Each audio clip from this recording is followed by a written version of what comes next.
Yes, I'm Batman. I'm Batman. I'm Batman, Alfred. I'm Batman. I am Batman. I'm Batman. I'm Batman. Greetings, Bat Family. Welcome back to Holy BatCast, brought to you by Real Fans for Real Movies. Please visit our website, holybatcast.com. It is your one-stop shop for all things Holy BatCast. But don't worry, you can also find us at all those other sites that you spend time on. You can find us on Facebook, on Twitter, on Instagram, and on YouTube. Just search for Holy BatCast. You will find us because, like Tigger, we're the only one. We are also on Patreon. So if you are a fan of the show, want to help support the show and keep it rolling, you can do that on patreon.com/holybatcast. As always, huge thank you to everybody who does do that. We know you don't have to, and it means the world to us that you do. So thank you to our patrons. We couldn't do it without you.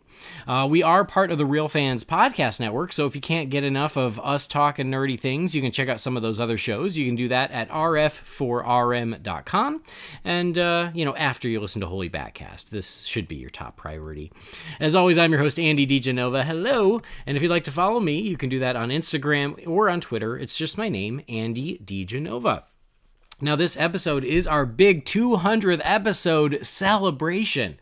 We got lots of surprises and fun things in store for you for episode number 200. And joining me is I couldn't do this episode without him, and I couldn't do the show without him. It is the Alfred to my Bruce Wayne, maybe. It's Jamie Drewley. Hey, Jamie, happy 200. It's a celebration, bitches. Okay. What, is you're that not a Chappelle fan? All right, fine. I mean, I am, but I have not watched it in many, many years. That's a shame because that show's still funny. But anyway, yeah, happy 200th, babe. This is quite the momentous occasion. Wow, it's crazy. I want this 200th celebration to be big. I vaguely remember you hitting me up one day as like, hey, I want to do this podcast about Batman. Maybe just like a side thing from Real Fans for Real Movies, which is really, really ironic and funny in hindsight. And, we'll do it like once a month, and it'll just be, something like a side project thing. And now, like, this is the most dominant podcast in the entire network, which is really cool and really fun. And I'm excited to be a part of this. And I appreciate you having me along for this ride. Yeah, my pleasure. I'm glad you joined me. The Batmobile's a two-seater. It gets lonely just by yourself. Yeah. But yeah, it is funny how it did start like, we'll do this one monthly, we'll do Real Fans Weekly, and great, it'll give us our little outlet for Batman, and how times have changed. Yeah, now this is weekly and Real Fans is quarterly. At best. But, hey, whatever, you let fate do what it's gonna do, you go along for the ride, because yeah, Holy BatCast has been quite the adventure, and 200 episodes in. So not only thank you, Jamie, but thank you to everybody who listens to us weekly-ish, and everybody who's contributed to the show, everybody who has supported the show, everybody who, again, like, throws us a shekel now and then through Patreon. Again, we keep doing the show and we'd make it work, but, that makes it so much easier for us. And so it's just, it's kind of amazing what this show has become, and the community and the people that we've been able to get acquainted with and share our common passions for Batman and the greater DC universe thanks to this show. So it's been awesome, and it's time to celebrate. I'm ready. I got my big giant black Dragon's Milk Reserve cherry chocolate beer here, and I'm ready to rock. That sounds very complicated. It's really strong and it's really delicious. And this was my Father's Day present for last year, and I've been nursing it for months. Like I've only had 2 bottles of it so far, and one of those I shared with my brother-in-law because I told him I couldn't believe how good it was. So this is my special occasion beer, and I only bring it out for the most momentous of occasions. It's like christening a ship with a bottle of really nice champagne for me. So I got 2 bottles out just for this episode. So that's how much this means to me. Wow. Yeah. I'm honored. I am just drinking water, and now I feel like I failed you. It's okay. This is strong enough. It's like I'm drinking for both of us. Trust me. Please do. Just pace yourself, because we got a lot to cover, man. It's like I told him before we started recording, people. If suddenly I go dead silent in the middle of the podcast, we'll know it was too much. But I've been drinking with Roman Simmons and Andrew Watt, so I think I'll survive somehow. All right, good. So yes, let's get this party started. This is the 200th episode celebration, so just picture me and Jamie dancing on top of a cake float with a big 200 behind us. That's us, the Joker and Bob. So, I guess you could have been Bob to my Joker, or Joker to my Bob. I don't know. No, because then you're going to shoot me before the episode's over, and I'm not going to be happy about that. Jamie, gun. No, can't do it. Gonna need a moment alone here, boys. Hubba, hubba, hubba, money, money, money. Who do you trust? Me? I'm giving away free podcasts. And where? I don't know who. Is the nightlight. Where? that was low, but... He's at home, washing his Crocodile Dundee hat. So anyway, we didn't know how to commemorate this occasion. When we did 100, we looked back at Batman #1, which was really fun, and we tossed around some ideas as to how to celebrate 200 episodes. And we got some great ideas from you folks out there, which I really do appreciate. But what I decided is what we wanted to do was really celebrate the character of Batman. Of course, this is it's a DC Universe podcast, but I think that we stay on Batman more often than not, which is good. But I want to make this like wholly Batman focused. It is Holy BatCast. And at the same time, I didn't want it to be just about us. I mean, we talk at you for, I was going to say an hour or two, but it's rarely only an hour. Usually about 2 hours a week about all things DC and about Batman and everything. And as I kind of referred to at the beginning, I think one of the things that's been so special about this show is just the the people and the relationships we've cultivated thanks to this show, the friends that we've made, people we couldn't imagine our lives without at this point. And it's all because just, we wanted to talk about Batman more in a more public venue. And so I want to celebrate the show, but I also wanted to celebrate some of those other partners and friends that we've made through the course of this show. So what we're going to do is I wrote up some just big open-ended Batman questions. And Jamie and I are, of course, going to give our thoughts on those questions. The problem was I was like, I feel like throughout the course of the show, you already kind of know Jamie's and my answers to those questions because we talk about this stuff all the time. But what I did was I reached out to quite a few different great other Batman fans that will probably sound familiar to you if you listen to this show for a long time, and I wanted to get their thoughts on it too. And so you're going to hear Jamie and I's thoughts on these big Batman questions, but you're also going to hear from a lot of voices from the past. So some special guest stars, if you will, throughout this entire episode. And so I do have to thank everybody who I reached out to and go, hey, could you record me a little something? I'd like to drop it into episode 200, because every single one of them did it, which... huge thank you. I mean, we're all busy people, and you guys took time to do it. I appreciate that. But I also do have to give a disclaimer that I wasn't able to ask everybody. If I asked every single person we've met through the course of this show, we would have been looking at like an epic 12-hour 200th episode. And maybe some of you would have liked that, and I respect that, and God bless you, but we couldn't do that. So if there's a voice you wanted to hear that doesn't show up, or if maybe you are one of those voices and you're like, oh, they didn't ask me, please don't take it personally. It's not that we don't love you. Of course we love you. It was just, there's only so much time, and I just had to do a cherry pick of a bunch of people from the past. So it doesn't mean that we don't love our entire Bat family. We really do. So I just wanted to throw that out there. Just know that we appreciate every single one of you that downloads the show, who has contributed to the show, who has lent their voice to the show. We love you all. So if there's a voice you don't hear, it's, there's no specific reason other than there's just only so much time that we could commit to this. Yeah, this unfortunately still is not a full-time paying job, so we do have other obligations to attend to outside of the show, unfortunately. But one of these days that could change, maybe. I don't know. Right. I'm still waiting to see anybody that got rich off of a podcast, so I don't know how well that's going to work out. But obviously we do this because we enjoy doing it, as we've said right along. So yeah, I echo all the sentiments that he just said, and thanks to everybody that's been involved. Absolutely. And so, yeah, I mean, I keep waiting to quit all my jobs and just do Holy BatCast. I've got all my eggs in the Holy BatCast basket, but so far those eggs aren't golden.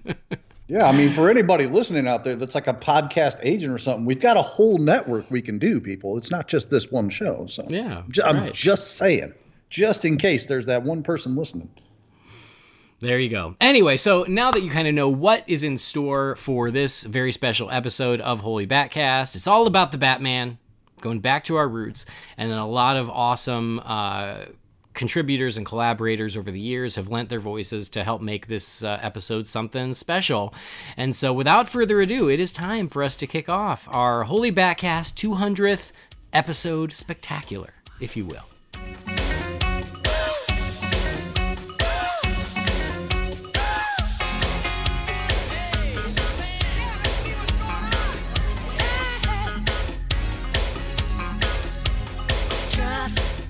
All right, Jamie. So I started at the very beginning. It's a very good place to start. That's what they tell me. Yeah. I mean, when you read, you begin with ABC. But when you or Batman... even page 1, as it were. When you Batman, you begin with Bruce Wayne and 2 dead people.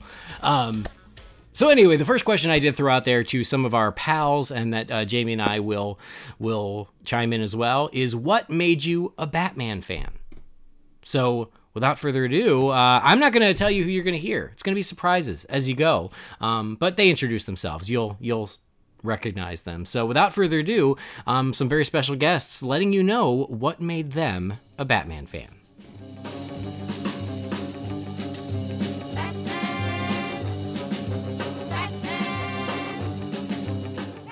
Hi everyone, it's your favourite cuddly koala from Down Under, Brendan here. Honoured to be a part of this special 200th episode of Holy BatCast, of course.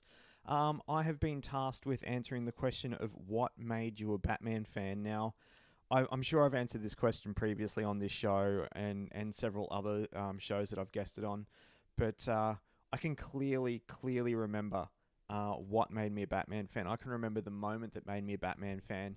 It was one afternoon in 1989. I was 5 years old. I used to stay at my grandparents' place after I'd finished preschool every day while Mum and Dad were at work.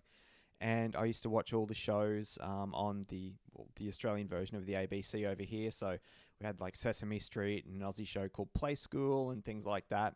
And this particular afternoon, for whatever reason, I can't remember if it was something sports or political, but the kid shows weren't on, or they finished early. And I still had a fair bit of time before Dad came to pick me up. So I remember my grandmother getting the TV guide and having a flick through and saying that, oh, Batman's on. And I can clearly remember saying, what's Batman? I'd never heard of the character. And she was like, oh, your mother used to watch it when she was a kid. You'll like it. And she put it on. And it was the Vincent Price Egghead episode.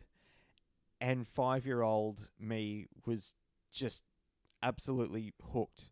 Hook, line, and sinker. I was all in. I absolutely loved what I saw.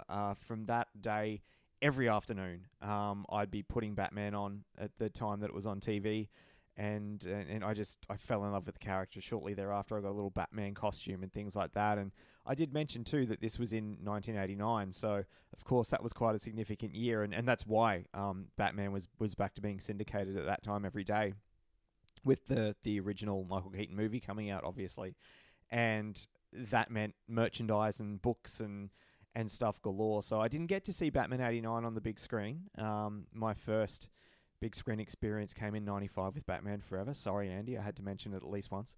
But yeah, I remember getting, like, that Christmas was just all Batman toys. I got, the Kenner Batmobile and all that sort of stuff. The original Michael Keaton Batman toy with the belt that repelled and the Joker that shot water and everything. So that was it. And then, of course, obviously all the other movies and everything kept coming, and my fandom kept growing year after year after year. And I'm now a 35-year-old man recording a piece to put on a Batman anniversary podcast. So it just goes to show what a huge part of my life that character is and has been and will continue to be. And yeah, Batman and his world mean the world to me. So that's my little story. That's what made me a Batman fan. I have my late grandmother to thank for it, and it was just purely happenstance that this one particular afternoon my shows went on and Nan took a punt,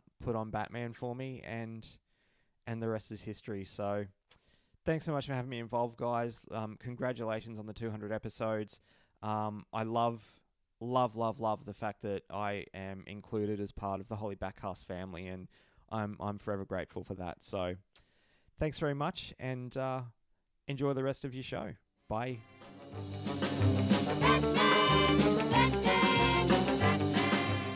Hey there, Bat fans. Sean Gerber here, host of Superhero News, Marvel Studios News, and Fandalorians. Let me begin by saying congratulations to Andy, Jamie, and the entire Holy BatCast and RF4RM family on 200 episodes of this podcast.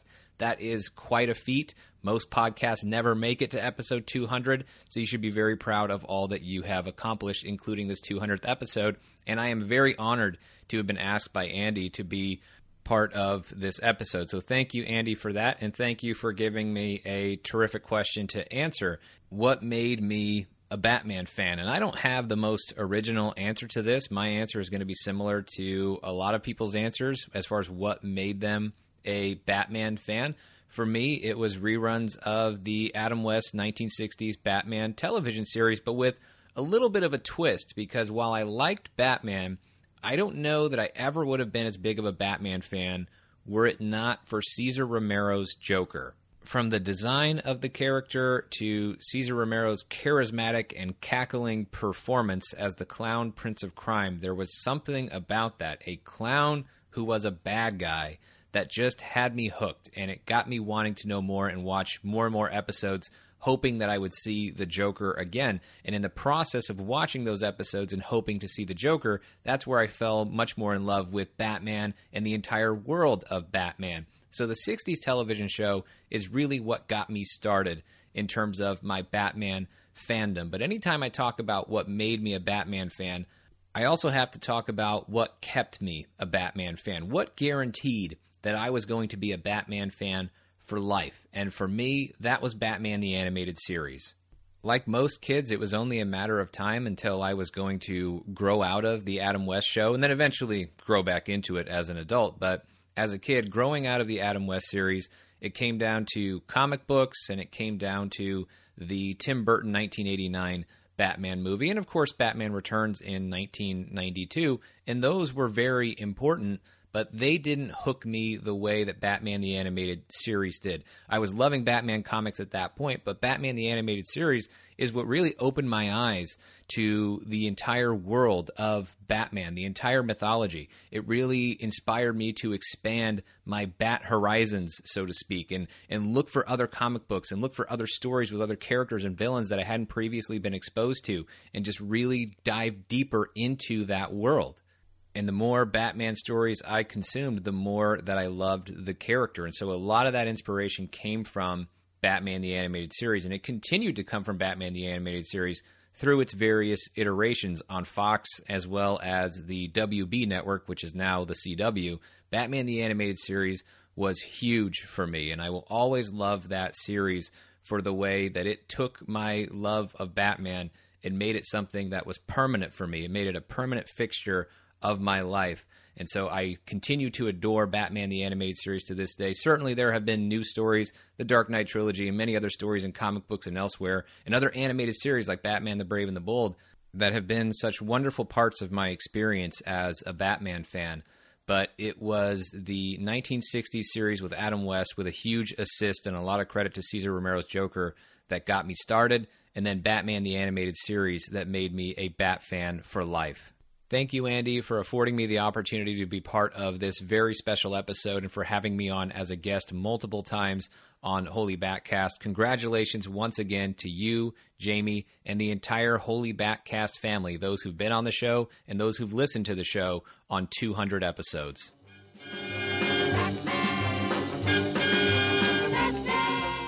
Hey guys, this is Brent from DC TV Squadcast and Fans Without Borders. I just have to say, congratulations on 200 episodes. That is a phenomenal achievement. I will be honest and tell you, I've not been listening to your show from day one. In fact, I discovered your show from the old Batman News podcast that Andy was on. But I gotta say, I absolutely love the show. I look forward to every episode. And I was truly honored when Andy sent me a message asking me to answer this question for the show. What made me a Batman fan? Here's the problem with that question. I don't know. I don't know what made me a Batman fan. What I can tell you is I don't remember a time when I wasn't a Batman fan. Some of my earliest memories are of Batman. I remember watching a fair amount of the Batman 66 movie. Not as much of the TV shows, but a fair amount of the actual movie. It was one of those, had a copy of it on VHS things. I remember the New Adventures of Batman animated series, which I was a big fan of. And I couldn't have told you at the time that the voice actors were the same as Adam West and Burt Ward from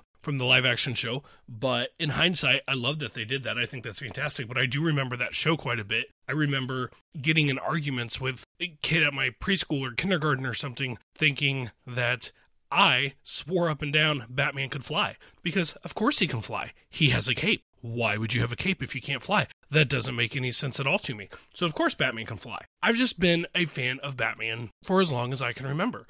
And yeah, there's other characters mixed in there with him in that time frame. Old cartoons of Superman and Spider-Man and the Super Friends, all of that's involved. But I do remember Batman, and one of my earliest comic memories is that argument about whether or not Batman can fly because of his cape. To me, Batman is one of the most unquestionably iconic characters. And I don't just mean comic characters, but I just mean characters, literary characters of all time. And he is someone who has already proven that he will stand the test of time. I mean, you're not around as long as Batman has been without proving that. And he's going to stand the test for time for long after we are all here to debate and argue the merits of various movies and television shows and comic books related to him. But the fact that we have movies and television shows and comic books, I think it's a wonderful thing that we have all of this stuff, and Batman is one of the few characters that we've kind of always had all that with. Yeah, we're in a modern boom right now with tons of different characters getting these opportunities, but not many characters for a long time were able to break out of just the comics, just the floppies. And he is a character who did it. And I think that's incredible. I think that's wonderful that he definitely helped pave the way for other superheroes. I mean, I don't care what anybody says. He helped pave the way for other superheroes. In Lego Batman, there's the joke about DC being the house that Batman built. And sure, if you want to argue that, you can. But what you can't argue is that if he didn't build it, he at least was one of the two people, with the other obviously being Superman, who did. And so, again, I just want to say, guys, congratulations on the Holy BatCast. This is truly a wonderful show. I love the way you guys approach the show. I love the intermix of current news that's happening, even though you always joke that means you didn't want to do homework. But I also love it when you go back and revisit older properties. And, again, I know I said it before, 200 episodes is a phenomenal achievement. You should be very proud of yourselves. And as a listener, as somebody who knows all of the hard work that you guys have to put in to do this show, I greatly appreciate it. And the last thing I want to say is, for me, when it comes to my time as a podcaster, one of my great honors was you guys asking us on DCTV Squadcast to do the crossover episode with you with Holy BatCast. Getting to appear on your show, again, truly an honor, and I appreciate that. Congratulations.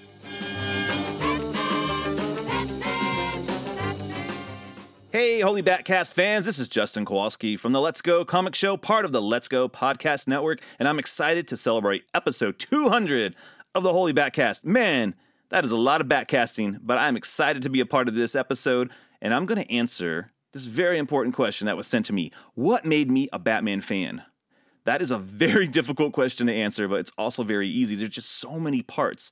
For as far as I remember, I've been a Batman fan, from watching Super Friends to watching Adam West, Batman 66 reruns, to having the action figures. I used to have these little pocket hero Batmans. I'd pull his head off, and have to go back and get a new one because, you lose the head and you find it. It's weird. I had a whole bunch of Batman carcasses around the house. Weird situation. Anyways, then superpowers, and then, I hit 10 years old, and then Batman 89 comes out, and I lose my mind. I think that's what pushed me over the edge. It was the perfect time, at the perfect age. Summer of 89, Batman was everywhere. Towels, frisbees, ice cream, people shaving bat symbols in their head. It was, oh man, I wish if you weren't around that time, or if you weren't old enough to experience it, it was one of the best times for Batman. I don't even think The Dark Knight hit that level of Batmania. It was so fun, and I think that's what really cemented my love for Batman. I believe I talked about this story on episode 82 of Holy BatCast. Go check it out. But I didn't even get to see Batman 89 in theaters that year. I didn't get to see it in theaters till I was like 25 years old. But I did experience it all through trading cards. I put the whole story together, and then I finally was able to watch the movie when it came out in video that fall. It really brought Batman into, like, that's my character. Like, everyone has their character or like their thing, and then Batman became my thing. I remember going back to school, you know, as everyone's, you know, kind of basking in the glow of summer, I still had Batman on my mind. Like, he's forever been a part of, you know, of my persona. Like, I remember in yearbooks and stuff, people would say, oh, you know, have a good summer, Batman, you know, and you're like hoping like, well, gosh, I hope my parents are going to be safe. Don't put that on me, you know? But Batman's been a part of my life in every stage, from, you know, high school to college to dating to getting married to having kids. Batman's been there. There's been a perfect, you know, Batman component to share in all parts of my life. You know, I love getting to share Batman with my kids. Their first Batman has been the Brave and the Bold. And I got to even share that with Diedrich Bader one time. And that was cool to see him react to that. That's the one cool thing about Batman. He's always there for us and wherever we're at. I have all these different memories associated to different Batman movies or cartoons or comics, like what I was doing. I can pick up a comic book, you know, from 10 years ago and go, oh, I remember I was doing this. I remember, you know, going to lunch with my friends and buying these, you know, Batman RIP issues, or, you know, the old Norm Brayfogle comics I would get from, you know, the local, you know, magazine shop or the comic store I'd go to. Every issue carries a memory, and I think it's so awesome that I have these things. But it's because of Batman. The character is what made me fall in love. You know, that's why I like him, because he stands for something. He wants to help, you know, he wants to help people. Obviously, he looks really cool, right? He's got the cape and the mask and the sweet logo. He's very smart with his branding, you know. you got to fill those Bruce Wayne pockets, right? But more than just looking cool, he wants to help people. And he's not just there to, like, give somebody a knuckle sandwich, right? A lot of people deserve them. He's giving them out, right? But the same guy that he smacks in the mouth, you always see these in the comics or the cartoons. You see the guy, he gets a job at Wayne Enterprises, working security for some reason. Like, hey, you know, this guy wants to rob people and hide out in warehouses. Let's give him a job at Wayne Enterprises as a security guard, right? But he's always looking out for somebody. He believes in rehabilitation. He believes he can help somebody, even the crazy Joker, who he should probably just throw off of a building. But he's all, you know what? I got to help him. And I love that about Batman, that he wants to help people. And that's always present in all iterations of the character. And I think that's one of the things that I love about him. And so my challenge to you in this is, as Batman fans, let's be like Batman. We can debate and have some fun with it, but in the end, when we all look up at the night sky, we see that same bat symbol, that same hero going to leap into the night to do good. So let's be just like him. Let's unite. Let's love Batman. Let's celebrate Holy BatCast episode 200. My name is Justin Kowalski, and that's why I like Batman.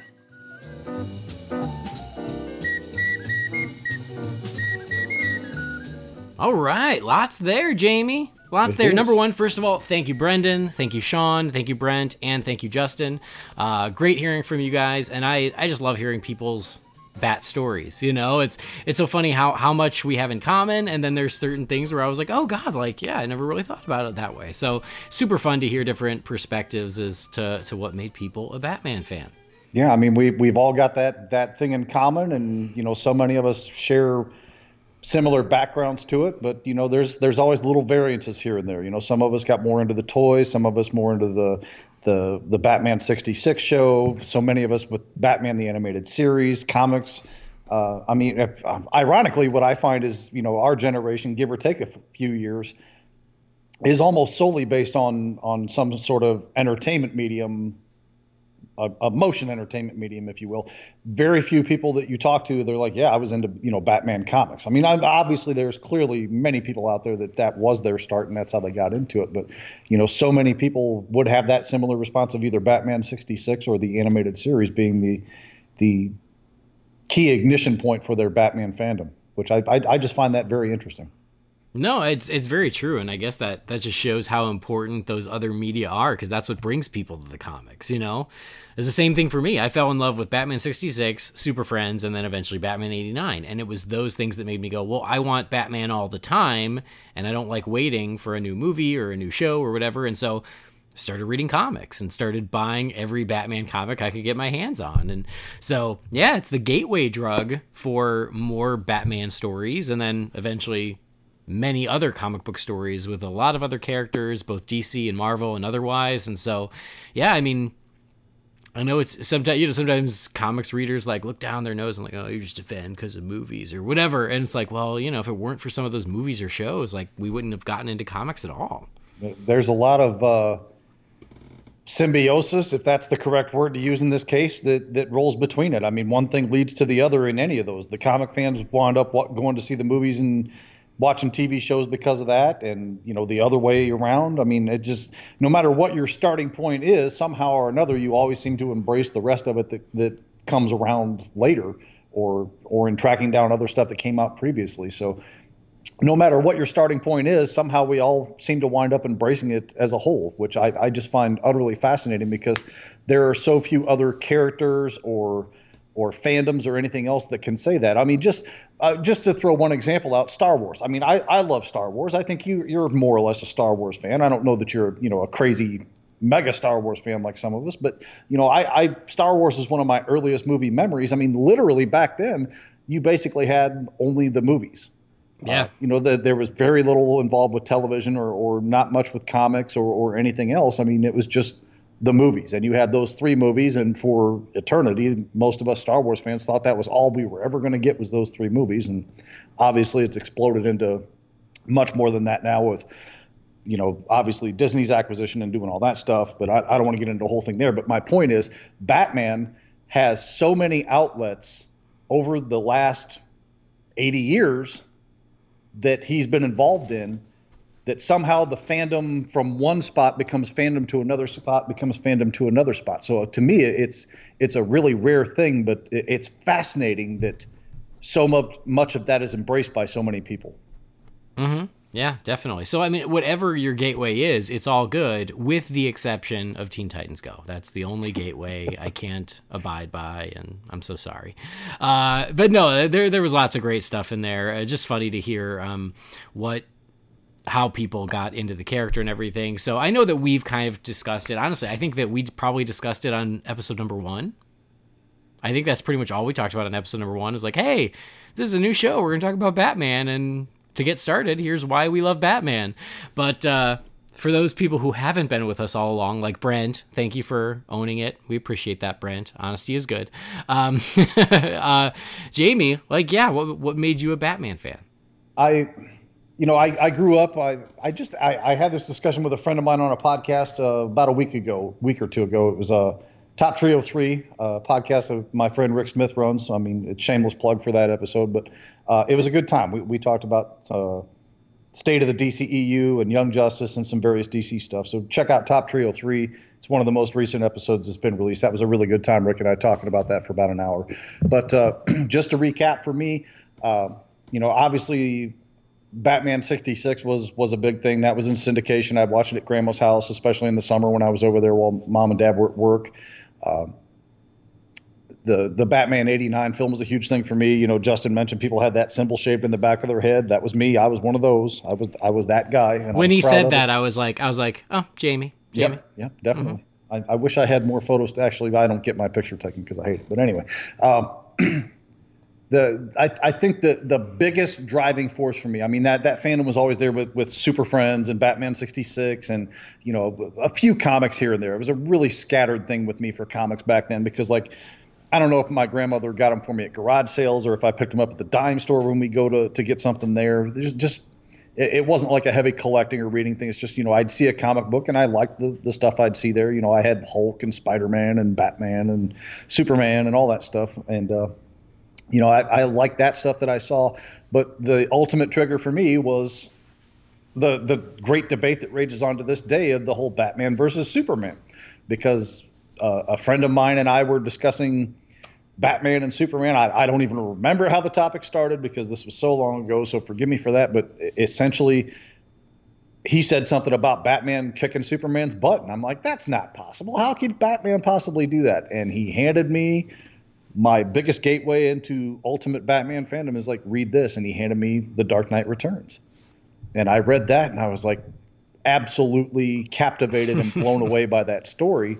And this was probably about 1987 or 88, somewhere in there, give or take. And, that got me, at that point I was very much heavy into reading and collecting comics because that started in about 1985-ish or so. But I wasn't buying a lot of Batman stuff or honestly, not a lot of DC stuff at that point.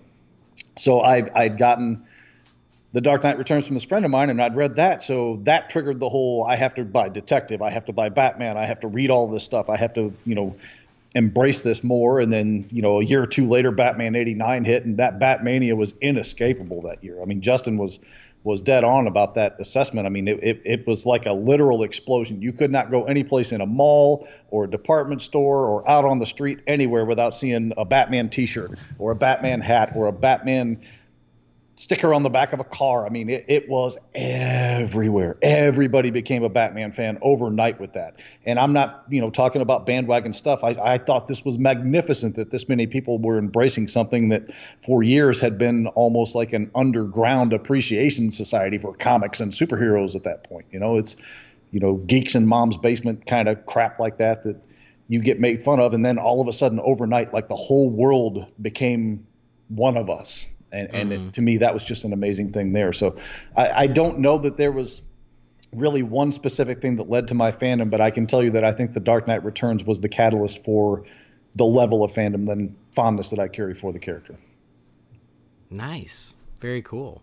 And yeah, I think that my Batman fandom, it mirrors a lot of what we heard from our friends is that, and even something you mentioned, like, I don't know what came first.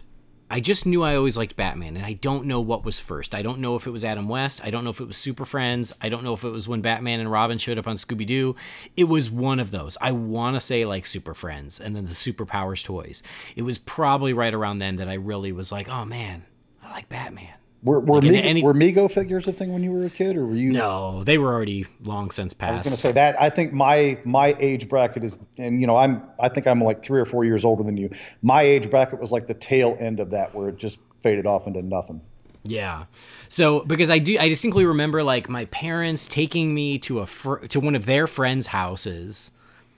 And the kid, like, I don't even know who the hell's house this was, but I have a distinct memory of going to this house and they had a little boy, and the little boy had all the Superpowers toys. And I just remember playing with Batman and Robin in the Batmobile from the Superpowers collection while my parents did grown-up things, and I was just happy as can be.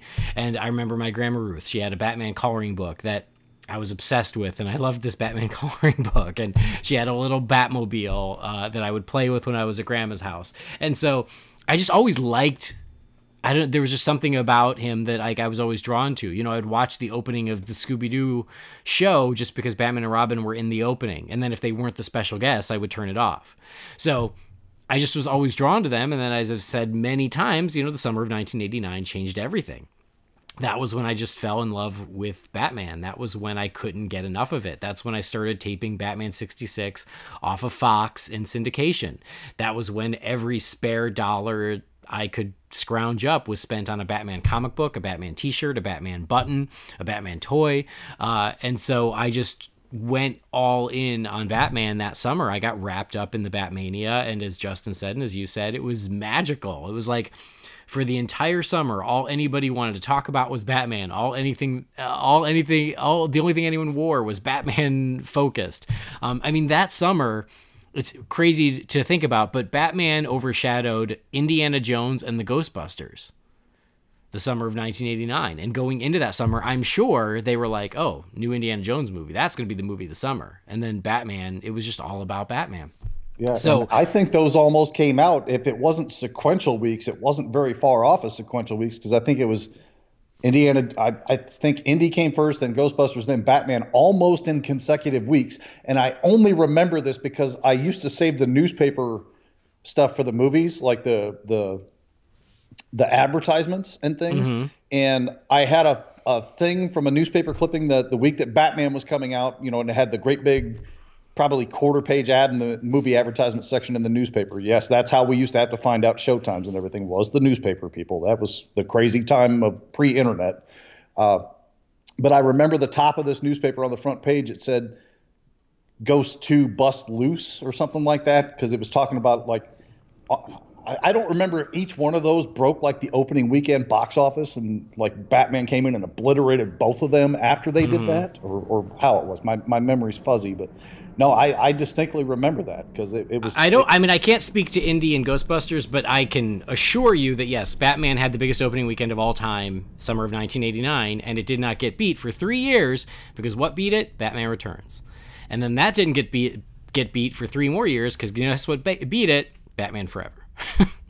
At least there's consistency to be had there, but I mean, it was madness. I mean, like Spencer Gifts, like anybody who had a Spencer Gifts in their local mall, like now you have like sections where certain things dominate the section. Literally half of the Spencer store in our mall within a month's time after that movie came out, literally half the store was Batman.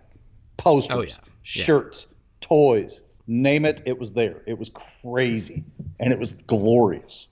Yeah, it was so freaking fun. And I think I'd mentioned it in the past, is in my bedroom, I had 2 shelves, like 2 wooden shelves. And at the beginning of that summer, there were a couple Batman things on those shelves. But they were sparse and spread out, and it was probably like a Batman action figure, a Batman Frisbee, and like a Batman flashlight or something, And over the next year, that shelf was so full that you couldn't even like make out what everything was on it because it just got packed and packed and packed, and it was all Batman. It was all Batman stuff. And I wish I could go back in time and take a photo of that shelf when it started and then by the time it ended. But we didn't think like that, and we didn't have cell phones. And so the best I have is a couple photos of my bedroom where in the background you can kind of see the shelf and go, oh yeah, that was my Batman shelf. But yeah, like then it just became a lifelong obsession for me. And again, like it got me into comic books, and I started taping Batman 66 off the TV.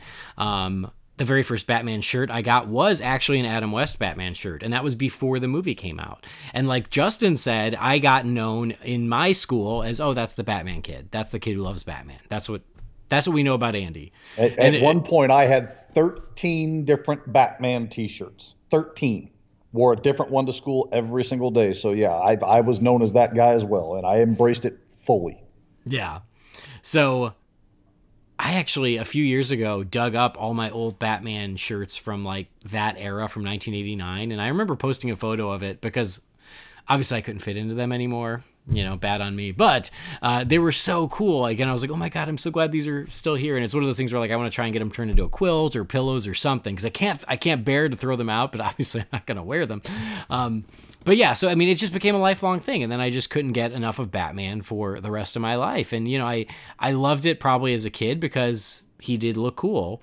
And then I loved it because of the stories he told, and because of Batman's world, and because of Batman's villains and Batman's friends. And then the older I got, the more I appreciated, kind of what Justin was getting at is how Batman is a character that, took something horrible in his life and is trying to make the world better because of it so that no one else will have to go through what he went through. And he's uncompromising in his mission, and he'll never give up, and he wants to help other people. So it's just something that I think that, we can all learn from, and we can all be better learning from Batman. I'll second that. So again, thank you to everybody who just added to that. So the next question I asked to our friends was, and these are new people. Every question is going to have new people answering. So the next question is, what's your favorite memory of seeing a Batman movie?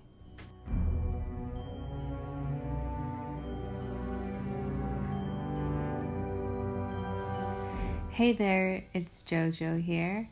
My Twitter handle is at sunflowerjd, so please feel free to follow. One of my favorite memories watching a Batman film would happen to be the time that I got to see the Dark Knight trilogy. They would be screening The Dark Knight Rises at midnight on release date. And obviously prior to that, they were screening Batman Begins and The Dark Knight. It was a sold out theater Something I was not anticipating for some silly reason. The theater was so packed that for some reason there was people sitting on the floors. I don't recall how the heck that happened. But no one was complaining. Everyone was just happy to be there. It was so cool watching people dressed up as Batman, the Joker, and people were just interacting with the films, reciting lines, shouting, clapping, just having a great time watching these films that we'd all had probably seen like 100 times already, but we were all acting like it was the first time we were seeing it. Like, that's how excited we were. So The Dark Knight Rises happens to be one of my favorite Batman films, and it was the first time I got to see it, and I am happy that it was the first time that I saw it there, because it was such an impactful experience. It was exhilarating. It was honestly magical being able to experience this film with a bunch of fans in a sold out theater. Everyone was like stoked watching this movie, the last movie to completely tie up the whole trilogy, and it was exhilarating. It's one of those memories that will always take me back to my happy place, one that I'll always cherish and brag about whenever I get a chance to. So therefore, it is easily one of the reasons why it's one of my favorite memories watching a Batman film.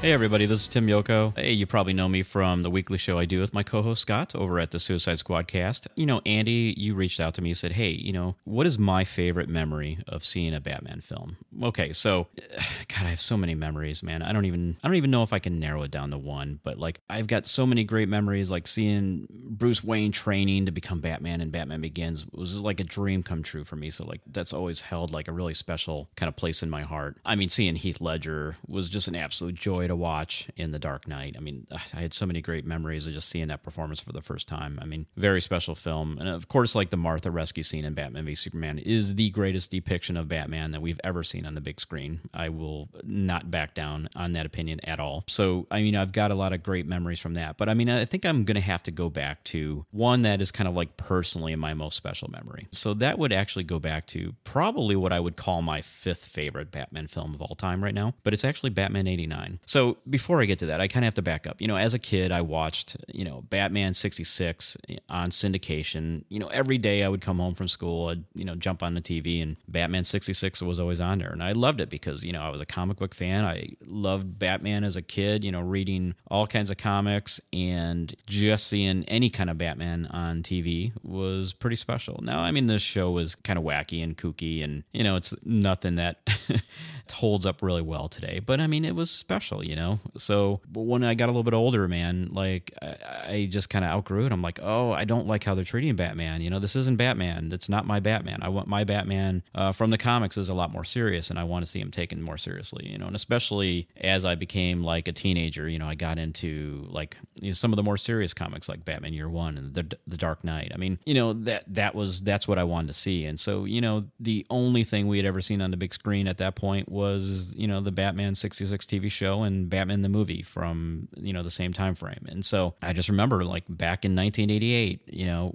it was announced that they were going to be doing a Batman film on the big screen, and I was so excited. I was like, oh, you know, what are they going to do? What are they going to do? Like, I can't wait to hear, you know, who they're going to cast for this thing. Well, they cast Michael Keaton in the role. And if you thought people just get freaked out and get bent out of shape over casting announcements about Bruce Wayne and Batman, like you remember, you know, how people reacted to Ben Affleck and how people reacted to even Christian Bale and all that. I mean, Michael Keaton back in 1988 was like, hold my beer, you know. At that point in time, this was before the internet, so if anyone had any kind of outrage, they couldn't go tweet their outrage on Twitter in 140 characters, or I guess it's 280 now. They couldn't do that. They actually had to write letters, and people wrote tons of letters complaining and were just all bent out of shape, upset about this thing. I mean, these were people that really, you know, like me, they really wanted to see Batman being taken seriously, and then they go and cast this comedic actor named Michael Keaton. So everybody just kind of blew up over that. But not me, man. I was excited because I kind of saw it. Like, I go, Michael Keaton can play some serious roles. I mean, I think there was a movie called Clean and Sober or something that he did. Like,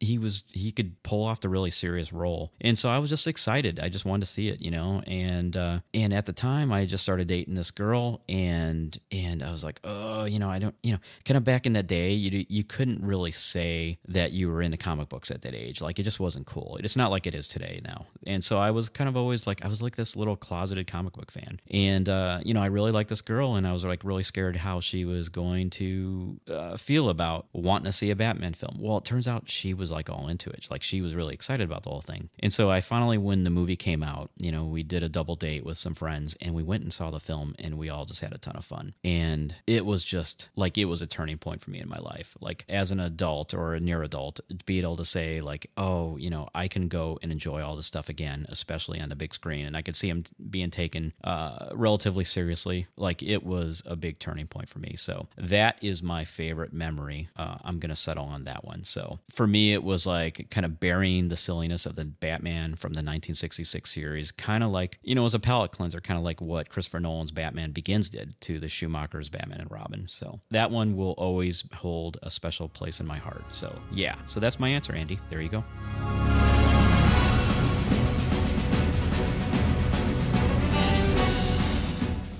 What's up, Andy, and what's up, listeners out there?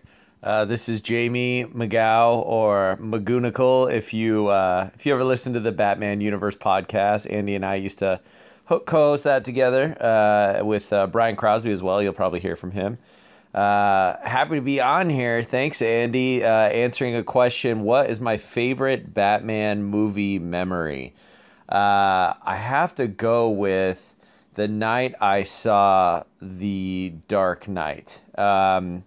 I was super hyped about it. I remember even being on a plane and seeing an article that a guy was reading about it, and how I caught a little snippet of it saying it was better than Batman Begins, and that was all I had read or seen. I didn't do all the online stuff because I just didn't want to be spoiled anything with the movie. So I really kind of was like, went in dark, knowing as little as possible about it.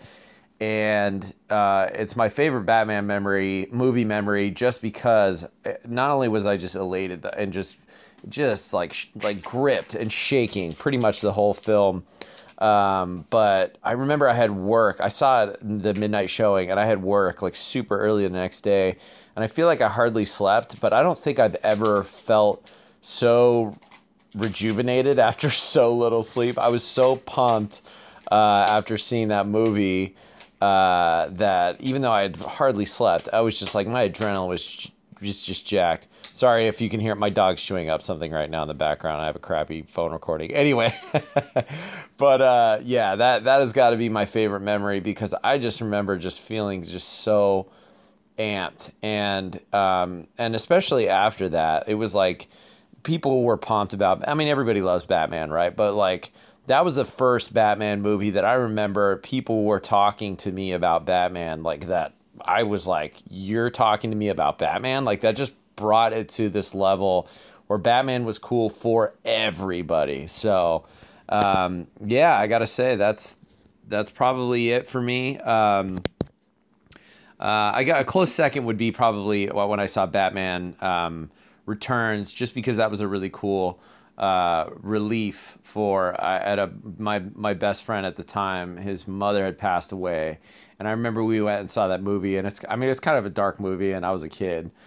So I remember it kind of being one of those decisions that my folks, took us all out, and took my best friend and his brother out, and saw that, and it was not exactly uplifting necessarily, but it was a great escape. And so, I think for most of us, Batman is really that way. It's an escape. So in both of those instances, Batman gave us power.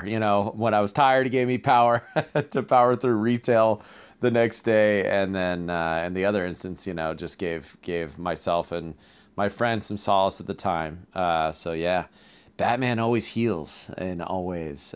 So yeah, that's my answer. So thanks again, Andy, and to all you listeners out there. I still love listening to Holy BatCast as a fan, and I miss doing it with Andy. We'll have to do it again more soon. All right, take care.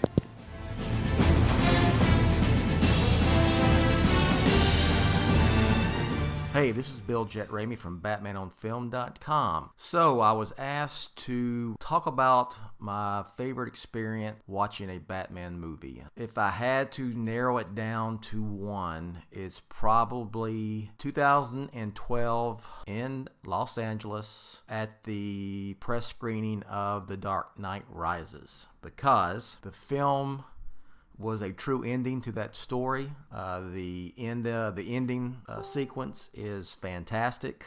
Brings everything to conclusion, ties everything up.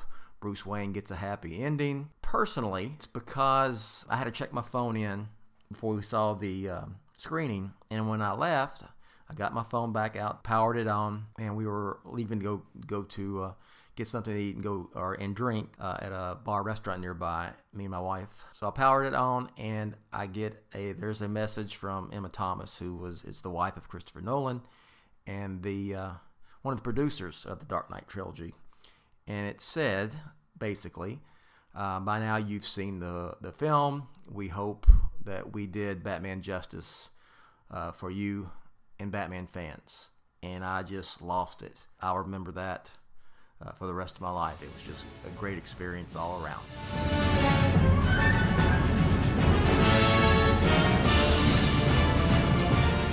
All right. So thank you, Joanna /JoJo, Tim, Jamie, and Bill /Jet. Thank you guys so much for sharing your thoughts and your memories of your favorite time of seeing a Batman film.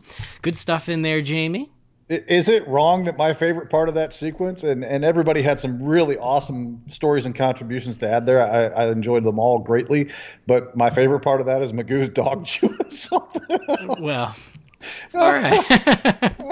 That's the beauty of radio, I guess. Live radio. Oh. You never know what's going to happen. I thought that was you shuffling around back there listening to this stuff, and then he's like, oh, sorry, that's my dog.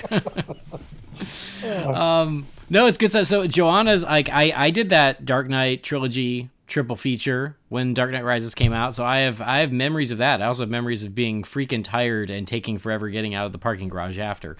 But and I also knew that Jet would have something very cool that was Nolan focused, which is nice. Magoo, you didn't choose us going to see BVS together, so I'm a little heartbroken about that. It's okay. It's all right. Anyway, Jamie, what about you? What is your favorite memory of seeing a Batman film? Well, I mean, I could take the easy road and just tell you, to this day that The Dark Knight is still my favorite movie of all time. Number one, unchallenged, undefeated. And, that experience, obviously, for me, I still remember walking out of that theater going, wow, was that the best movie I ever saw? And a friend of mine asked me the next day, he's like, hey, what did you think of that movie last night? I said, I think I saw the greatest movie I've ever seen in my life. And, I was still trying to process it at that time. So, I have obviously very fond memories of that have lasted for 10 and a half years or whatever it's been now. But in truth, my favorite movie experience with Batman really involves more my family and my process of versus the movie itself. And that is, again, this is going back to Batman 89. You didn't have online ticket purchases. You actually had to go to the box office when they opened to get tickets. There was no reserved seating, so you were forced to wait in the lines. I mean, all this stuff. So what had happened is my mother left work on her lunch break. The box office for the theater that we went to, it was the Holiday 1 and 2. That's right, back before multiplexes hit our town. We actually had a theater that had two screens, Holiday 1 and Holiday 2. And Mom came home from lunch and got me and dropped me off at the box office and said, just go see the movie that's playing here and I'll pick you up after work. So she dropped me off. I bought tickets for Batman 89 for she and my dad and me. And I saw See No Evil, Hear No Evil with Gene Wilder and Richard Pryor, which I still think is hilarious to this day, by the way. And I sat there, and now we'd seen the movie probably a week or two before that. So I'd already seen the movie once, so I watched it again, but I enjoyed it, so I was fine with it. And Dad said, Dad got home from work. Mom picked me up after the movie was over and went home. And Dad's like, we're sitting at dinner. And Dad says, how early do you think we're going to need to be? Also, keep in mind, people, back then, this was 12:01 a.m. showings. This was before the 6 or 7 p.m. the day before sneak preview showings or whatever like that. If you wanted to see the first showing of a movie, you had to be there at midnight the day that it opened. That was just the way it was for years. So Dad's like, how early do you think we'll have to get to the theater? I was like, well, everybody I know wants to see this movie, of course. And I obviously want to be, able to get good seats and all that other stuff. So Dad's like, well, what we'll do is we'll finish eating. We'll go down to the theater. We'll catch the last showing of the movie that is in theater 1. And since we already have our tickets, we'll just stay in our seats until they play the movie at midnight. I said, you don't think they're going to make us get up and move? He said, I'd like to see him try. I love my father. But anyway, we went and saw See No Evil, Hear No Evil again for the second time that day for me. And we just, the movie ended at 10 o'clock or 10:30 or whatever it was. And we just stayed in our seats. And, people are walking into the theater going, how are these people already in here? But we were the first ones in the theater for that midnight showing of Batman 89. And I just remember the effort that my parents put into that to make sure that I got good seats and basically was the first one in that theater to see that film is a memory that I will cherish for my entire life, because it's a silly thing. But I mean, obviously there's way more than this that tells me how much my parents care about me. But in this case, my mother putting the effort to come home. Now, my mom worked clear on the other side of town, which, we're not in a huge town, but I mean, it was a good 20, 25-minute drive for her to go back and forth from work. So she literally took up her entire lunch just to drop me off at the theater, get the tickets, all that other stuff. So, I mean, anyway, the effort that my parents put forth to ensure that I got to see this movie when I wanted to see this movie is a cherished memory for me, and it's very heartwarming. So that is actually my favorite memory of seeing a Batman film, is that. No, that's great. And then that's what it's about. Like, it's not like, oh, which movie do you like the best, or did you like seeing the best? It's everything that goes into like the experience of going to that movie. And then if you love the movie, it just makes it that much better. And actually, yeah. just as a follow-up to that, I did see the film 5 additional times after that in theaters. Every one except for the last one was a sell-out crowd. And this is spanning well over a month.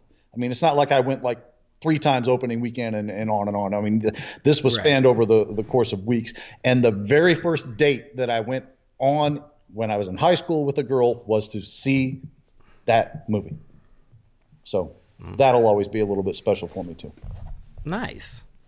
So yeah, I mean, I have a lot of great memories of seeing a lot of Batman movies, like going with Brian Crosby and Jamie Magoo to go see Batman vs Superman was so fun. The high that I walked out of after seeing Batman Begins the first time and how it just completely blew me away, or going to the midnight showing of The Dark Knight and sitting on the edge of my seat for 2.5 hours throughout that entire film. All great memories of seeing different Batman movies. But yeah, I mean, for me, it's like Tim, like you, it's Batman 89. And it's because I went and saw that movie. The movie came out on a Friday. I was younger than you. I was 10 years old. So I had to wait for a grown-up to take me, and Grandma Ruth obliged. So Grandma Ruth took me to see it on Saturday morning at the Chicago Ridge Mall in Illinois.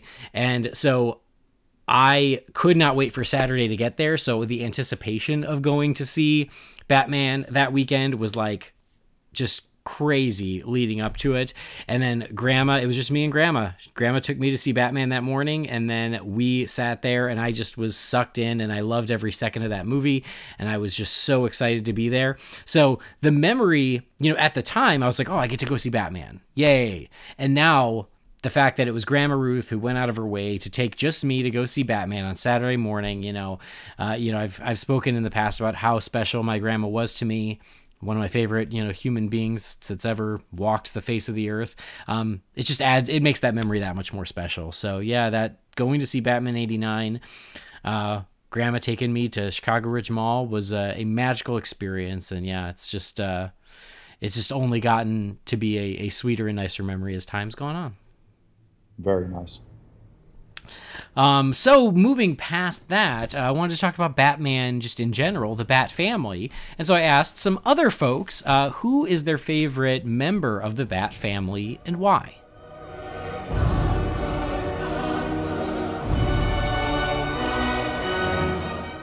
Hello, Holy BatCast, and congratulations on 200 episodes. Hi, this is Rob from Robin Everyone Loves the Drake comic podcast and Everyone Loves Young Justice, our newly launched show. Here to wish Holy BatCast a happy 200 episodes. I know it sounds cliche to say, but it feels like you guys had just hit the milestone of 100, and here we are with 100 more. That is absolutely amazing. We're holding around the 88, 89 realm. We're just on the hem of 100, so you guys are blazing the podcasting trail. So Andy had sent over a question for me to answer. Who is your favorite Batman character and why? And of course, you guys know who my favorite character is. That's right, it's Killer Moth. I mean, how can you not love the purple and the orange and the green mask and the wing? No, of course, it's Robin. And of course, it's Tim Drake. But I could make the argument that Batman could be my favorite character. I got into Robin as most kids did in the 30s and 40s. Not that I'm from the 30s and 40s, but the reason he was created was to give a POV, a point of view for younger readers. They thought at the time that the younger readers might have a hard time identifying with Batman, so they created a younger character that kids could see themselves in and be a part of. They could imagine themselves being Robin and swinging on the bat ropes and sliding down the bat poles and riding in the Batmobile next to their hero, Batman. And that's kind of how it started for me. So for a time, I wanted to be Robin so I could hang out with Batman. And to make a sports analogy here that'll kind of help Andy understand, and Jamie gets this, being a Lions fan, and no booze from Jamie, I never imagined myself being Barry Sanders. I wanted to play alongside of Barry Sanders. Or for the Detroit Tigers, I wanted to just be a random Tiger so I could play catch with Lou Whitaker or Alan Trammell. That's how it was for me with Batman and Robin, that I wanted to be Robin so I could hang out with Batman. And then, of course, over time, I grew to love the Robin character. Dick, Jason, Damian, Tim, of course Tim, Carrie, Helena, all of the Robins, big, tall, and small and otherwise. It was Robin the Boy Wonder that became my favorite DC character. Of course, I've got a podcast about him. But one of the coolest quotes that just came out in the Batman and Robin Eternal book a few years ago was spoken by Dick Grayson. This is where I'll leave you with this quote. "We're not doing this for recognition. We're doing it because sometimes the world needs a helping hand, a grin in the dark, leading them to safety. That's what he saw in us, and that's what he knew we could do for the world, even if he fell. We're Robins, and our work isn't close to being finished." Congratulations on 200 episodes, Holy BatCast, Robin the Boy Wonder, numero uno, and of course, if I gotta pick a Robin, it's Tim Drake. Check us out on Robin Everyone Loves the Drake comic podcast. Congratulations, guys.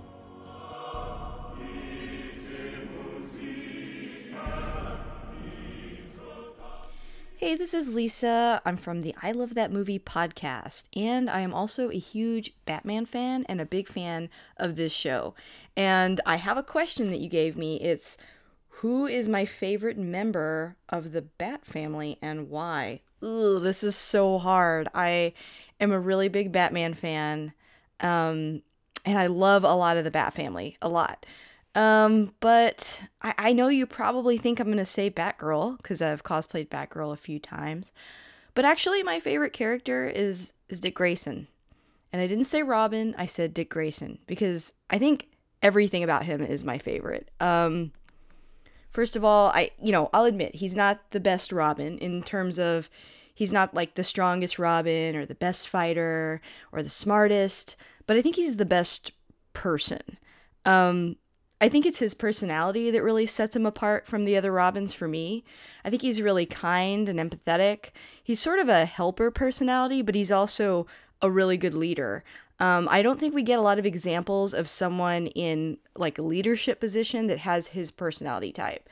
I've heard people say, that it's hard to write Dick as Nightwing when he's just in his own like solo comic. Like it's hard to communicate that character that way when it's just him. But I think that's the nature of who he is. I think he's best when he's on a team.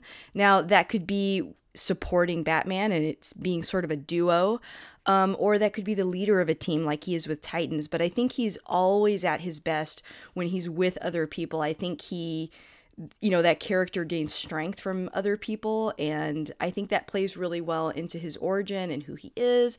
And so I don't actually see that as a negative. I think that's something that's really cool about him. He's my favorite sidekick, but he's also one of my favorite leaders. So I like him when he's Robin. I love seeing him as Robin. He's my favorite Robin. I like seeing him as Nightwing. I think those stories are really great, whether he's with the Titans or working with Batman again. I love those. I even liked, Agent 37. I loved those comics. Grayson, I think, yeah, it was called Grayson. I have all of them, and I absolutely love those. It was so fun. It's just like, no matter what he's wearing, no matter what costume he's in, if he's undercover or not, I just always like that character. I just always like Dick Grayson. He's my absolute favorite in every form. So, yeah, that's my answer.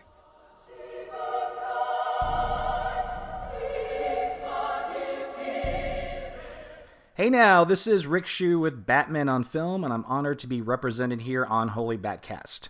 Okay, so the question that was posed to me was, who is your favorite member of the Bat family, and why? That's very easy. It's Alfred Pennyworth. Just recently, Pete Vera from Batman on Film interviewed acclaimed Batman movie producer Michael Uslan, and he asked him who his favorite Alfred was. In his response, he said, the comic book version that shows how he was the anchor to Bruce Wayne's humanity. So when Bruce Wayne could have drifted to the dark side, he did not, because Alfred kept his humanity in place. And I think that just perfectly encapsulates why I love the character so much. He went on to say, Mr. Uslan did, that others could serve as that anchor. Could be Gordon, Robin perhaps, who knows. But for me, like me personally, I think Alfred is even more significant because he also serves as Bruce's father figure. Bruce was so young when his parents were gunned down in front of them that, without Alfred's care, and this circles back to Michael Uslan's point, he could have drifted, and he did not, because Alfred was there for him. So, and we see this on film and the a variety of different incarnations. But my favorite set of Batman movies is the Nolan trilogy, and Michael Caine's beautiful portrayal of Alfred in those films convinces us that Bruce not only looks up to Alfred as a parental figure, but that Bruce really needs him. Even as an adult, he needs Alfred so that he does not lose his way. Something that's fun about Alfred, just a side note, is I also really, really like how he demonstrates how powerful the Batman mythology is across all mediums. Because even though Alfred debuted in the comics, and it was the 1943 live-action serial that actually really defined Alfred's look, his personality, and quite frankly, his overall purpose. And, how badass of a character must Alfred be that even in a movie as demonstrably as bad as Batman and Robin, Alfred can still step in and give us some beautiful moments with Bruce Wayne. So there you have it. Alfred is a spectacular character. And I'm Rick Shue with Batman on Film. Thanks again for having me.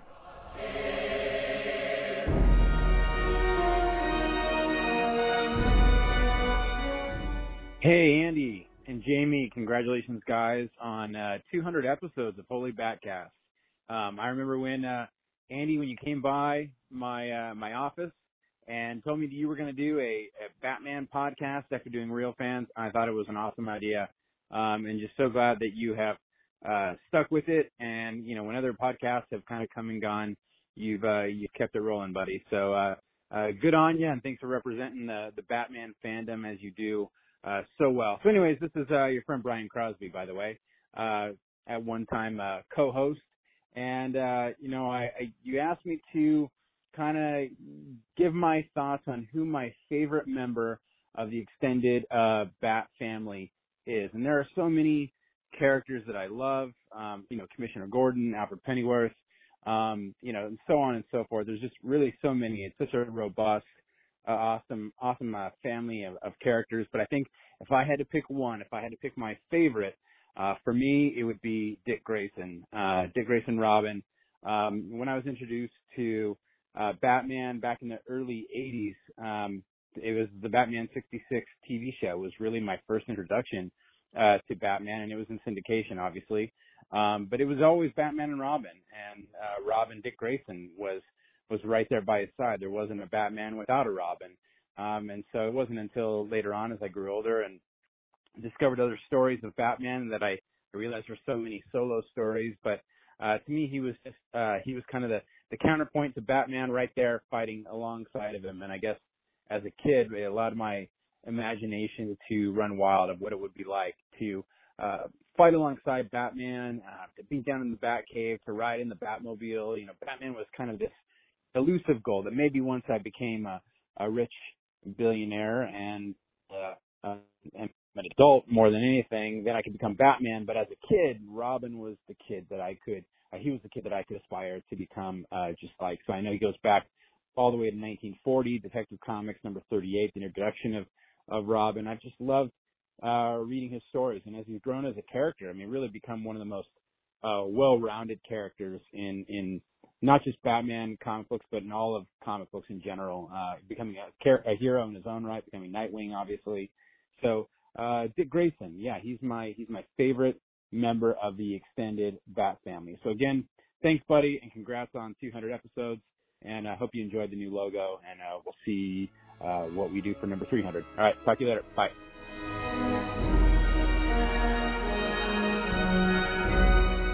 Hi, my name's Chris. I'm one of the hosts of a podcast called Hey Do You Remember? And one of the things that I guess I've become known for over there is my ability to relate just about any topic back to Batman in some way. So the question posed to me was, who is your favorite member of the Bat family and why? Now, for most of my life, I would have had a different answer than the one I'm about to give, but over the last few years, I've come to the realization that unequivocally, it's Dick Grayson. And here's the thing, when I started really getting into comics, they had just killed off Jason Todd. So Tim Drake was my Robin growing up. And of course, Dick Grayson was still the most famous Robin as far as pop culture was concerned. And I knew about Nightwing and the Teen Titans and all that stuff. I just wasn't paying a whole lot of attention to it at the time. But the older I get, the more compelling I find his decision to reject his destiny, to strike out on his own and forge an identity separate from Batman. I think we've probably all had moments in our lives where we feel like we're being pushed in a particular direction, where maybe you feel a little bit like a passenger in your own life, and an opportunity comes along that feels really scary because it's not the safer choice. It's not what you're supposed to do. But across the board, every time I've found myself in that situation, the option that scared me the most wound up being the one that was best for me in the long run. And I think after the first time you find yourself in a situation like that, the more a character like Nightwing starts to resonate with you. That decision to turn to his mentor and essentially say, look, I will always be your ally, but I am not your sidekick. The courage to make that choice really speaks to me. And I also love that even on the occasions where he's had to take over the Batman persona, it's not just about his relationship with Bruce. It's the complicated relationship he has with the suit itself, with the mantle of Batman. And the other really interesting thing is how, for a long time, it was the father-son dynamic between him and Bruce Wayne. And now things have gone on long enough that we're in a situation where it's sort of been flipped, where it's, the dynamic between him and Damian, and how he understands things about Damian Wayne that only someone who also had Bruce Wayne as a surrogate father figure could. And so he fills a role in Damian's life that only Dick Grayson would be able to. And, there's a lot of jokes about how comic books are always sort of in this perpetual second act, that no matter how dramatically things get shaken up, eventually it all returns to the status quo. But then there are characters like Nightwing that exist to show that is just not the case. He really has grown and evolved over the years. And as a little kid who grew up devouring and loving all of this stuff, it almost kind of feels like he grew up with me.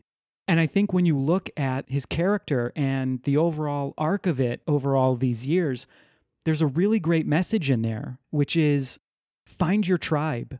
Be part of a team. Dedicate yourself to something larger than you as an individual. But be the lead of your own story. So that's why Dick Grayson is my favorite member of the Bat family. Thank you, Andy, for asking me to be a part of this. Congratulations on 200 episodes. And here's to the next 200. Cheers.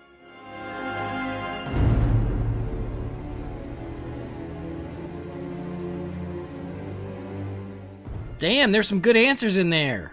We know a lot of podcasters. We know a lot of podcasters and a lot of smart, good people.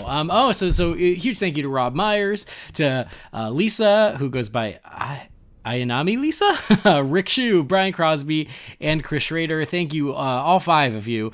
And at first, all of them were giving different answers, and I was like, all right, I like this. We're getting a good variety, because I didn't know what people were going to say to any of this. And then it became Dick Grayson's show, which I'm not mad at all. I love that. I love that Dick Grayson kind of came out front.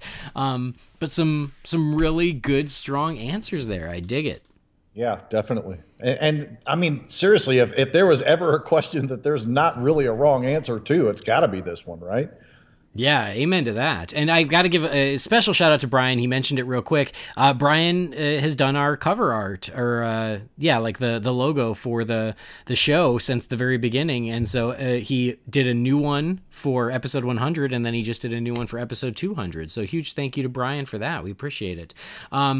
But yeah, really good answers. So Jamie, now it's your turn. Your favorite member of the Bat family, and why? It's a tough answer. It really is. I mean, well, there's only one correct answer, so you better be careful. Step carefully. Well, I mean, we know Ace the Bat Hound and Batmite and all the other super important ones. But as far as these lesser characters we're discussing, you make the case for Alfred as the father figure. Leslie Tompkins could very easily be the mother figure. I know I'm the only one in the world that's going to give Leslie any love here, but I got to just at least mention her name here. Batwoman also has to be an honorable mention for me, and I know I'm new to her fandom, and I've only been introduced to her in the last couple of years, but even though I've not been an enormous fan of some of the books that I've read of hers, I think as a character she's got tremendous potential, and I love her. Todd has become such an amazing character post Robin as Red Hood, obviously Drake and Grayson and even Damian to a degree, Carrie Kelly, it's so much out there. But there's one answer that I would come back to here that may or may not surprise anybody. I really don't know, but this one, whenever this character would show up in a comic or a TV show or anything else, it would just, it puts a smile on my face, a glimmer in my eye. And I've always been a fan of this character since I was a kid. So, I mean, going back to the olden days of my fandom of it, this is the one that would always brighten it up for me. So this has got to be my answer for this question. It's Barbara Gordon as Batgirl. Well, good, because I thought Lisa was going to cover that ground, and then she threw us a curveball. Yeah, Lisa likes to do that. She Lisa thinks outside the box. I appreciate the curveball, and I can't be mad at you for your answer. But yeah, I thought for sure it was going to be Barbara. So good, Jamie. Thank you. Take the Barbara Gordon ball and run with it. I do, and you know what? There's a lot of people that say that they like her better as a character as Oracle. I ain't even mad at that. But for me, her Batgirl, and this is pre-Burnside era. I'm not, a huge fan of the Burnside thing, but that wasn't really written for me or my demographic. So, I mean, if you like it, more power to you. But, the Batman 66 Batgirl, or the Batman the Animated Series Batgirl, or Gail Simone's run in the New 52, which is still it is my favorite thing in New 52 that I've read. There's so much goodness about that character. She's deep. She's complex. She contributes so much. She's a selfless character for the most part. I love her as Batgirl. And again, for all the great answers that you can come up with for this question, if I see Batgirl show up in a comic or Batgirl show up on a TV show, animated series, any of that stuff, I'm like, ooh, Batgirl. So I always have had that response ever since I was a little kid watching the syndicated reruns of the Adam West show. So I just don't have any other answer I could give for this than that. No, it's a great answer, and like I said, I'm glad you put it out there, because I have so much love for the entire Bat family. Yeah, well, I don't know about entire. You're not going to see me going to bat for Damian Wayne, but for most of it. So like, I'm glad you covered Batgirl. Alfred, is irreplaceable, and I'm glad Rick mentioned that. Dick Grayson, of course, I've got nothing but love for Dick Grayson, so I'm glad he's up there. No one really mentioned Commissioner Gordon, but Commissioner Gordon is such an important part of the Bat family too, and I love that character so much. My answer will surprise no one, and I've got to admit, I asked Rob Myers this question because I was stacking the deck a little bit. maybe just a touch, because my favorite member of the Bat family is Tim Drake. And again, if you have listened to this show, this is not a shock to you, but Rob did a little bit of the groundwork for me, which is great. And I love Robin just as a character, and Dick Grayson is, he's so close. And after Chris Schrader's answer, I mean, man, Chris, you should be a lawyer. I don't know if anyone can argue with that. But I think what I love about Tim Drake is, yes, he was my Robin growing up. And so I've always loved Dick Grayson too, but in my mind, Dick Grayson's always Nightwing, because by the time I was really into comics, Dick Grayson had already moved on. And but Tim Drake, I think, is just gets the slightest of edges, because he is just he's unselfish to a fault. Tim Drake is always putting everyone before himself. He is the one who went out and fought for Batman to have a Robin, because he truly believed that Batman needs a Robin. Batman needs that balance. Batman needs someone who's got his back, both, physically, like in a fight, but also just spiritually, someone who will keep Batman's feet on the ground, and Robin serves that purpose. And then as you read just Tim Drake's story and his journey, he's just a character who he just wants what's best for the people around him. He wants what's best for Gotham, and he will constantly make sacrifices in his own life in order to do the right thing and to do right by everyone around him. And so I love that he's smart. I love that Tim Drake is, he is brains before brawn. Sure, he can fight and he can kick some ass, but he is the smartest Robin. And what was it Batman said? I think it was in Hush, is like, Tim wants to be the world's greatest detective, and if he keeps it up, he will be. So there's just so much to love about not just Robin, but Tim Drake himself as a character. He is a hero to the core, and he's, much like I said earlier with Batman, someone we can aspire to. I feel the same way about Tim Drake. He's the Robin we can aspire to. I ain't even mad at that. I think Drake's a fantastic Robin. And in fact, I would say, for me personally, my favorite in-continuity Robin is probably Tim Drake. Yeah.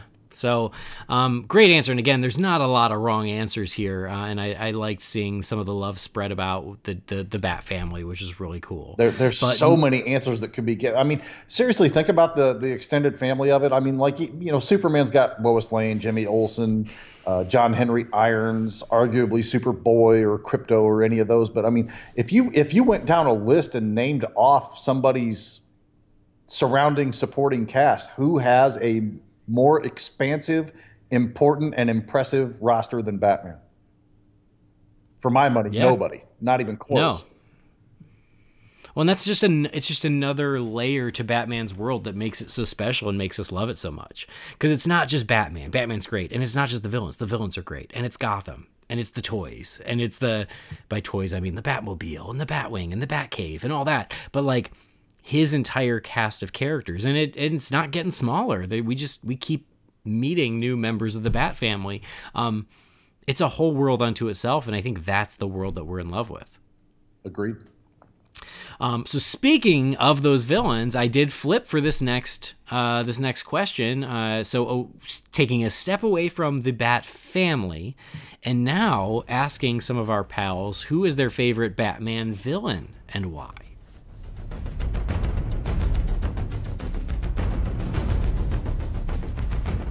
Hey, Holy BatCast, this is Jeremy over at Dark Tower Radio, the all Stephen King podcast. My favorite Batman villain, that's probably the easiest question I'll answer all day, and that is the Joker. The Joker is, in my opinion, for my money, probably the greatest villain in fictional literature. He's full of mystery. He's, you never know what you're going to get with the Joker. And he's a villain that, you love him as much as you love the hero. I mean, even in the live action movies or in the comics, you always want to spend more time with the Joker. I mean, he's just such a great character and just so fascinating. There hasn't been a villain, in my opinion, that has, been the yin to a hero's yang as well as the Joker has over all these years. He was in the first issue of Batman, so he's been around from the beginning. And we still know very little about him, which is also something that has always intrigued me about the character. Is I love the mystery and the mythology behind the character.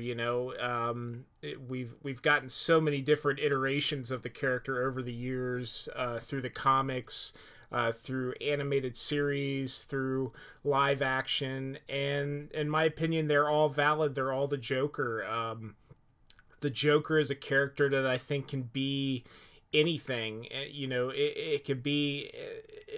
The Joker is relatable, no matter what decade we're in, because the character it gets reinvented all the time. But at the same time, there are aspects of the character that remain loyal to what the character was founded on, I think. And no matter if it's Jack Nicholson or if it's Heath Ledger or Jared Leto, the character just continues to evolve and just always be a presence in the Batman world, in the Batman mythos. So, I mean, I couldn't tell you, how many Joker shirts I have compared to Batman shirts. I would say it's probably pretty equal. I mean, I don't know any other, comic book hero that has an arch enemy that, you could literally put on this almost the same level or pedestal as the hero Batman. I mean, I can't have Batman without the Joker. And there's not a lot of characters that I can say that about. He is just a force all unto himself. I mean, he has a following that's just as hardcore as Batman. And I mean, Lex Luthor, the Green Goblin, Red Skull. I mean, all these arch nemesis of these big heroes from the comics. That I don't know any of them that hold a candle to the Joker and his importance and his relevancy to the comic book mythos and in pop culture. I mean, let's be honest. I mean, he is a pop culture icon just like Batman. So yeah, it's a very easy question for me to answer. Sorry, I kind of rambled a little bit, but the Joker is the #1 Batman villain in my opinion, and he is my favorite and will always be my favorite. Congratulations, Holy BatCast, on 200 episodes. You guys are great. As I've said many times, there would not be a Dark Tower Radio without Holy BatCast. So thanks, Andy, Jamie, Brendan, and everybody over at Holy BatCast. I am honored and happy to be a part of the Bat family, and keep up the good work, and look forward to 200 more episodes.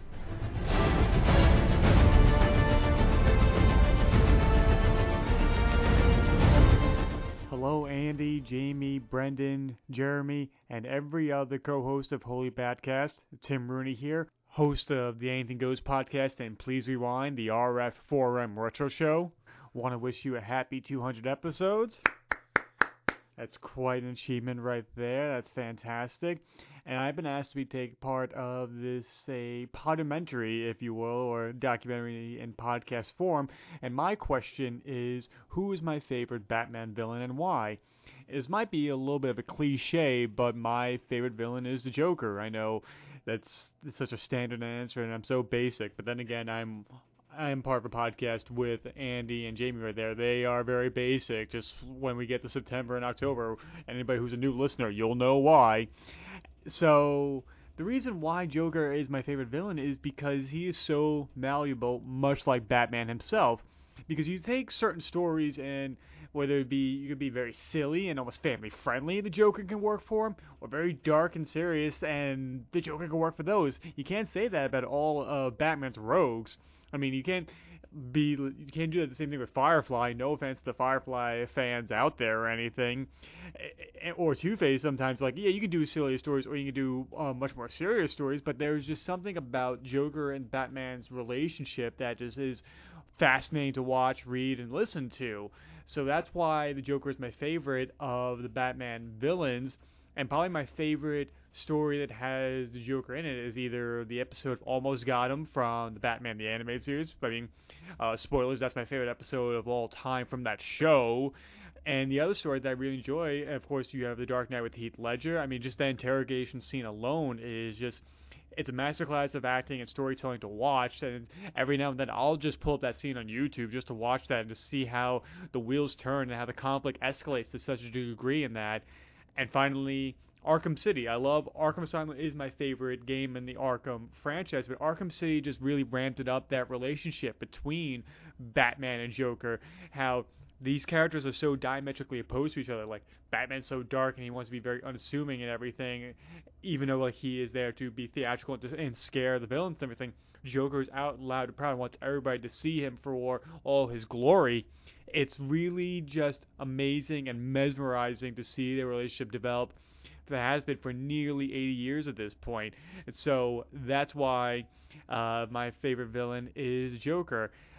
Thank you again for allowing me to be part of this little podcast documentary and walk down memory lane with Holy BatCast.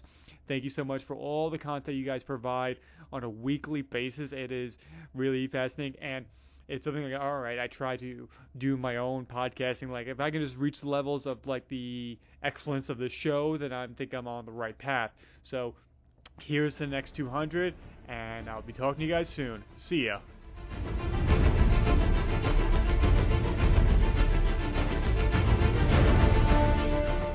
Hello, Holy BatCast. This is Robert Reinecke of WhereTheLongTailEnds.com and the Still Watching the Skies podcast. I have to say it's an honor to be part of this bicentennial episode celebration. Andy asked me to answer the question, who is your favorite Batman villain and why? Talk about a proverbial Sophie's choice. I wrestled with that question for a while and finally arrived at Two-Faced, Harvey Dent. I'm sure he'd appreciate the bicentennial connection. As to why, let me turn to the following quote from The Dark Knight Returns. We must believe in Harvey Dent. We must believe that our personal demons can be defeated. How many other villains are we asked to believe in, rather than reject outright? Batman had plenty of monsters and demons in his rogues gallery, literally and figuratively. The tragedy of Harvey Dent, which he has been there since the beginning, is that there was also a good man in there, and there still is. As a result, Harvey Dent is emotionally compelling in ways that Batman's other foes are not. And that's led to a slew of great stories over the years. The original stories are certainly terrific examples of Golden Age comics. How many villains can be the emotional crux of a 13-part story like The Long Halloween? Or an extended story like Eye of the Beholder from Batman Annual number 13. He's an important part of The Dark Knight Returns. He's an important part of Christopher Nolan's The Dark Knight. He inspires terrific work like Bruce Timm's Two of a Kind from the first Batman Black and White volume, or Matt Wagner's Faces arc in Legends of the Dark Knight. And he's been in great stories without ever being reduced to a shock plot device. When I hear Two-Faces showing up, I automatically expect a compelling emotional story. He's a mark of quality. And that's why Two-Face is my favorite Batman villain. Hope that answers your question, Andy. Congratulations on 200 episodes, and let's see you make it at least 200 more.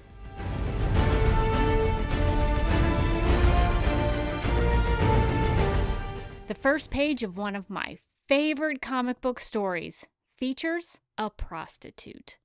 This woman has been beaten up, her clothes are torn, she's lying in puddles of water, and her pimp left her next to the garbage cans outside of a church. Oh yeah, and there's one more important detail that I probably shouldn't leave out. A cat is seen hovering over her unconscious body. My name is Rebecca Johnson, one of the hosts of Supergirl Radio and a contributor to Justice League Universe podcast, and my favorite Batman villain is Selina Kyle, otherwise known as Catwoman. The comic titled Her Sister's Keeper is an origin story that transforms her from abused Lady of the Night into a trained fighter who assumes a costumed identity. That take on the character paints Selina Kyle as a woman who lives on the street, making her the complete opposite of Bruce Wayne. While Bruce can afford to buy all the jewels in the world, Selina needs to steal them. Adaptations like Batman Returns, The Dark Knight Rises, and Fox's Gotham all use this idea because it serves as the perfect contrast to eating dinners at Wayne Manor with a silver spoon in your mouth, sitting at an unreasonably long dining table for two.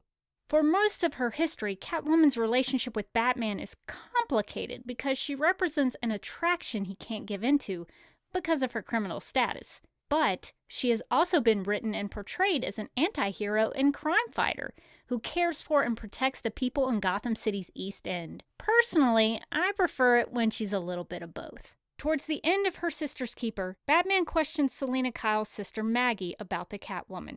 And I think their dialogue sums up the character and serves as a reason why she is my favorite Bat rogue. Maggie tells the Bat she seems to enjoy the danger, playing it close to the edge. Batman responds, almost as if she doesn't care how vulnerable that makes her. And Maggie asks him, and that bothers you? No. Batman concludes, that vulnerability makes her dangerous.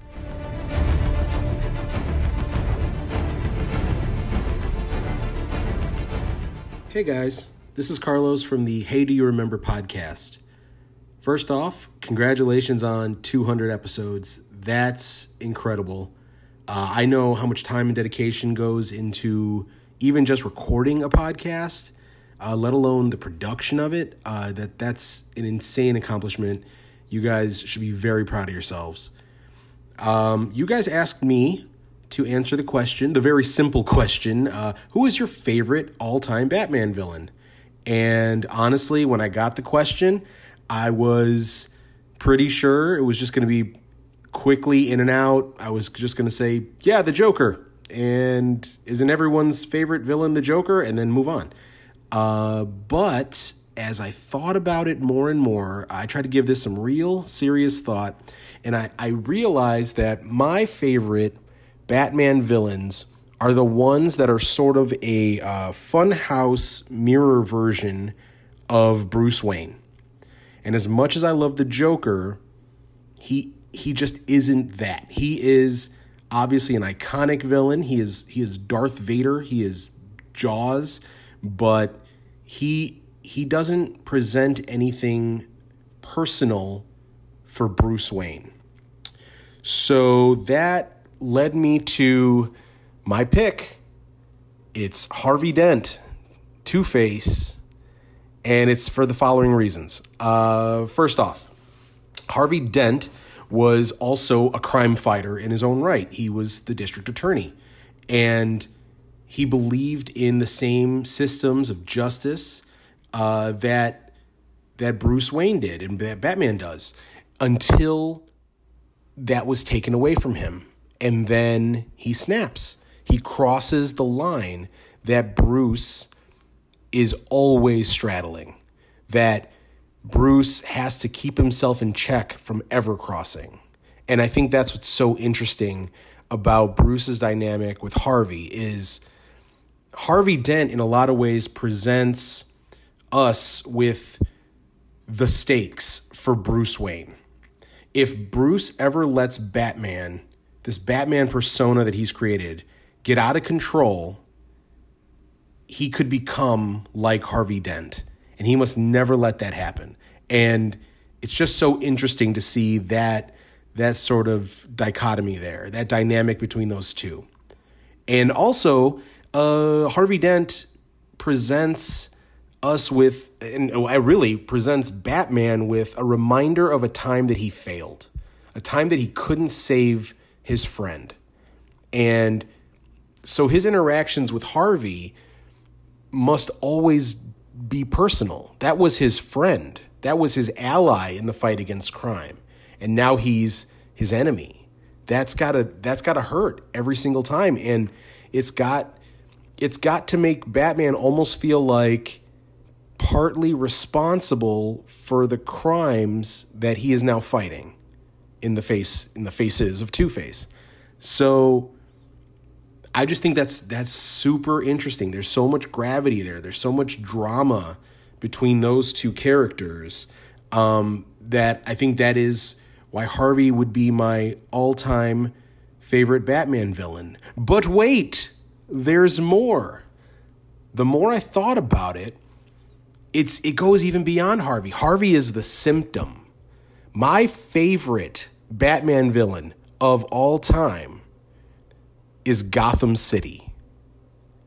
It's the all-corrupting, all-corroding, just rotten to its core major American metropolis. It takes everything that crosses its path and it just blackens it. The superhero of Metropolis gets to fly around with bright colors and inspire hope in its citizens. Gotham's hero has to stalk the shadows, has to run away from the police because he's a wanted man. The district attorney becomes their white knight becomes a villain in this town. That, I think, Gotham City is the villain. Gotham City is what is keeping Bruce from his happily ever after, because Bruce's life mission is to save Gotham City, and Gotham is unsavable. So, might be a little bit of a cheat, but my answer for who my favorite all-time Batman villain is the essence of Gotham City. All right, guys. Thanks a lot. Congratulations again on 200 episodes, and here's to 200 more. Thanks.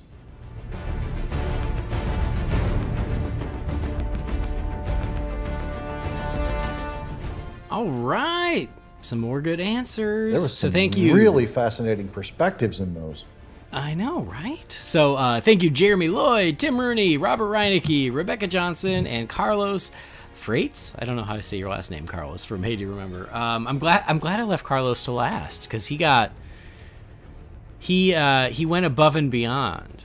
He got real philosophical about Batman's villain. I mean, it's hard to argue his stance there. It really is. Yeah. It's something I'd never really considered quite in that light. So I really enjoyed listening to that.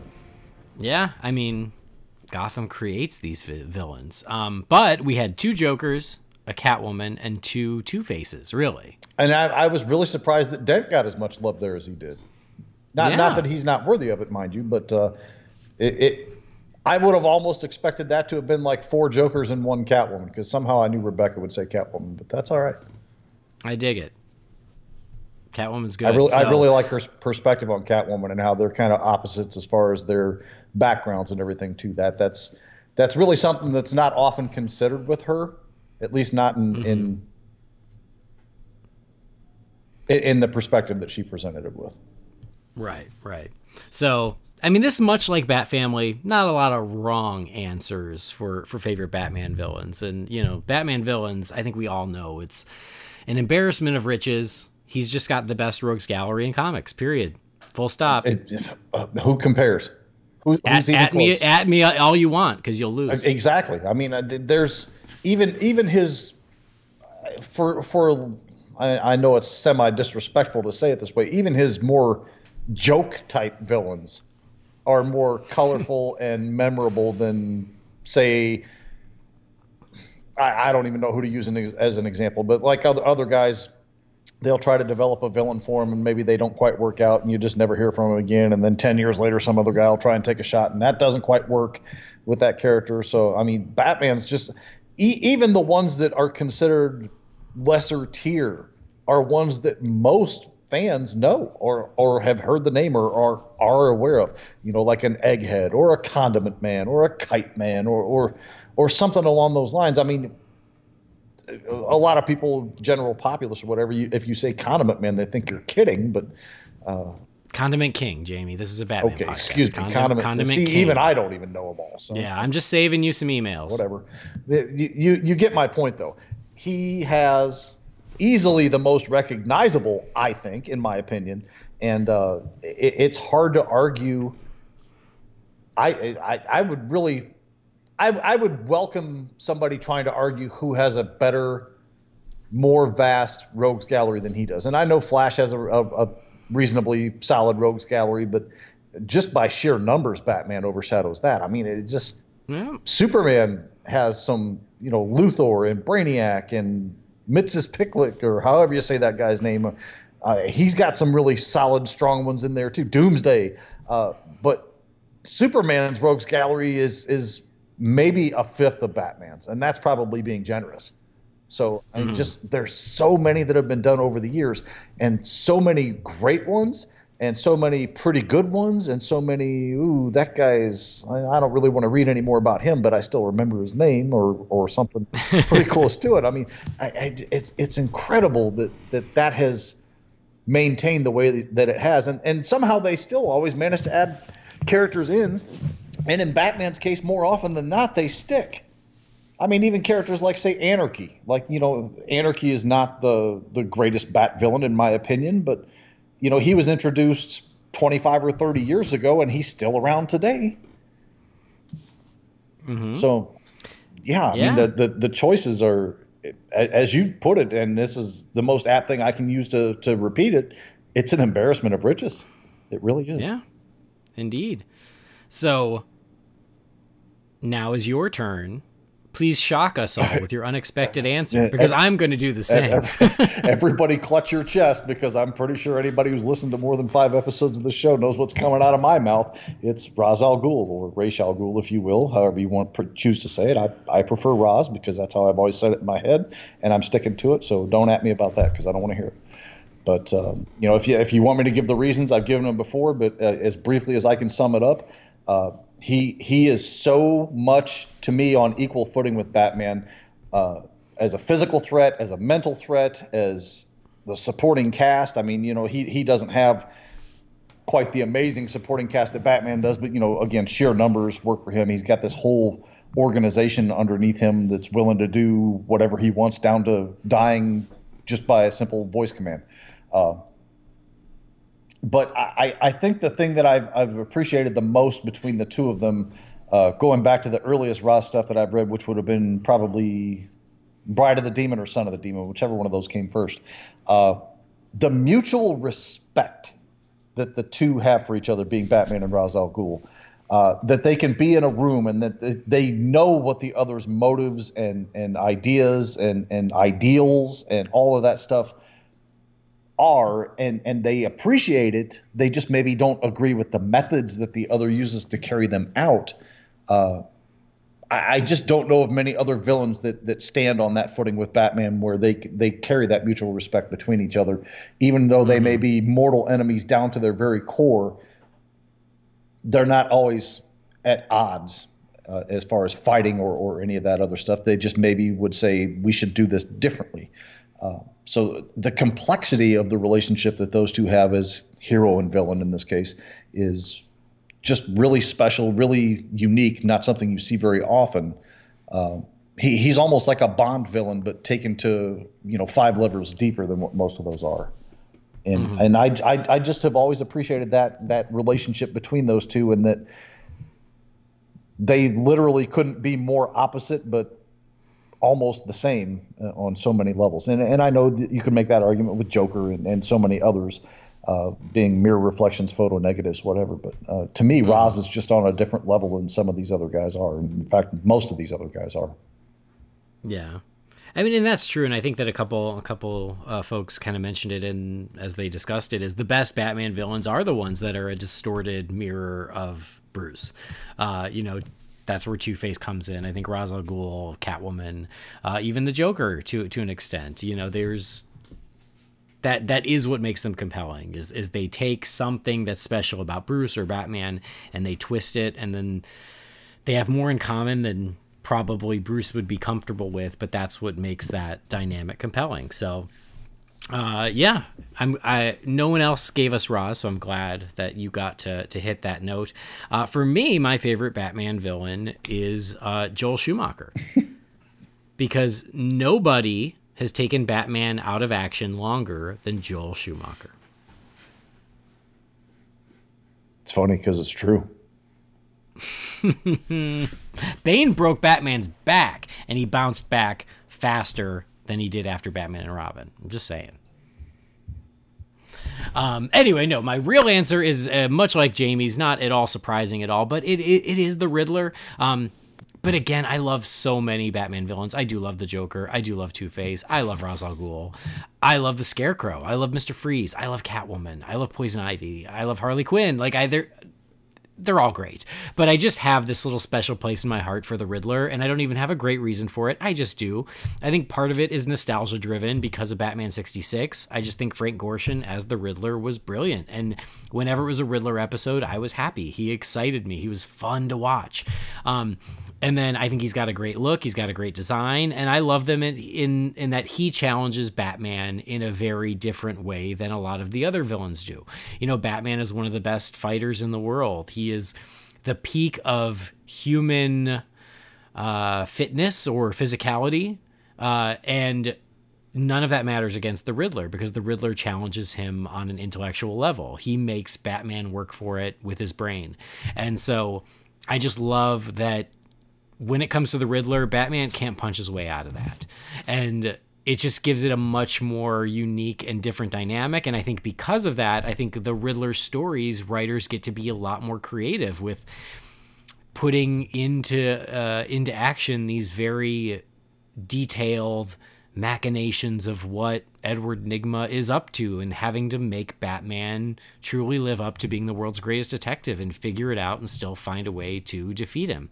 So yeah, I love that the Riddler is the smartest guy in the room with the exception of maybe Batman, and that's what puts them at odds to each other. And so it's just a character I've always enjoyed watching, I've always enjoyed reading, and so he's just, you know, he's just barely at the top along with so many other great Bat villains over the years.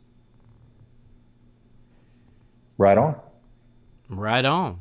But there have been so many versions of Batman and the Bat villains and the Bat family over the years. And so I asked a pretty tough question to a couple more of our Bat family. I asked them, what is your quintessential version of Batman? Ooh, you were trying to get people tripped up. Wow. You know, why make it easy? Apparently. Much like the Riddler, I like to challenge them, make them work for it.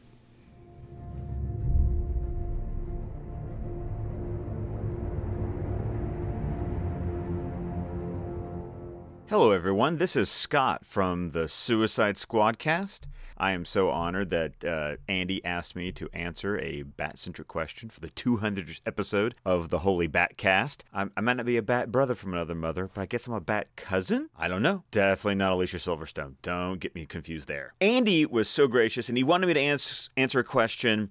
What is my quintessential version of Batman? And to be honest, I wish I had a more original answer to give, but I'm a 90s kid. I was born in the 80s, grew up in the 90s, so it has to be Batman the Animated Series. I was 10 when that show came out, and it hit me in that adolescent sweet spot. I mean, I had grown up with Adam West and the Tim Burton movies, but something about Batman the Animated Series, maybe it was the dark deco, the noir feeling, but this was the show that introduced me en masse to the mythology of Batman. Versions of characters that I have come to expect whenever I read or watch Batman are based primarily on the versions that appeared in Batman the Animated Series. I mean, even when I go back and read the comics, I'm just like, well, that's not the way the cartoon did it.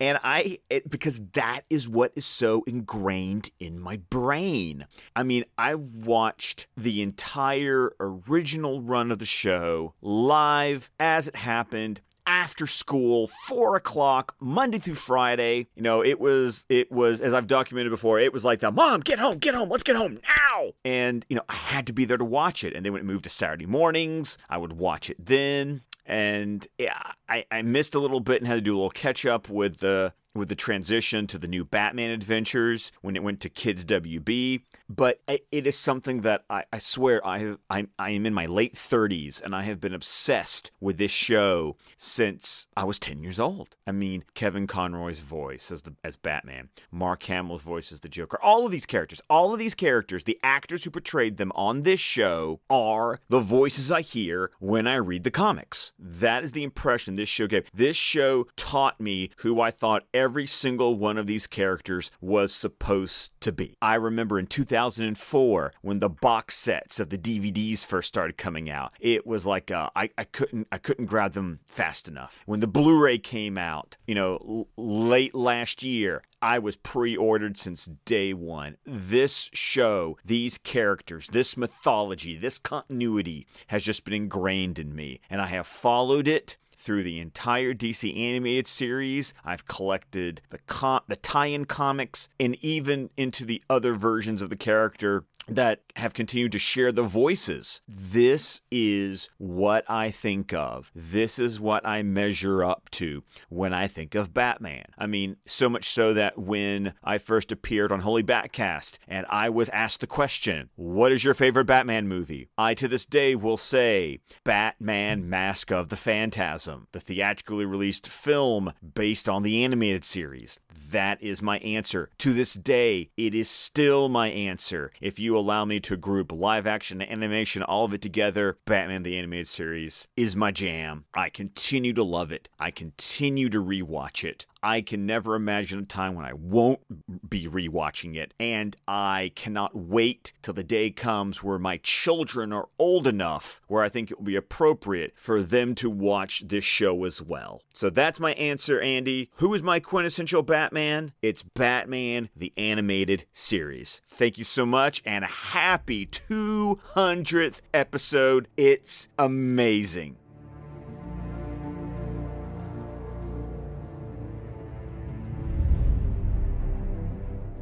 Hey guys, this is Ray from DC TV Squadcast and Fans Without Borders on the Suicide Squadcast Network.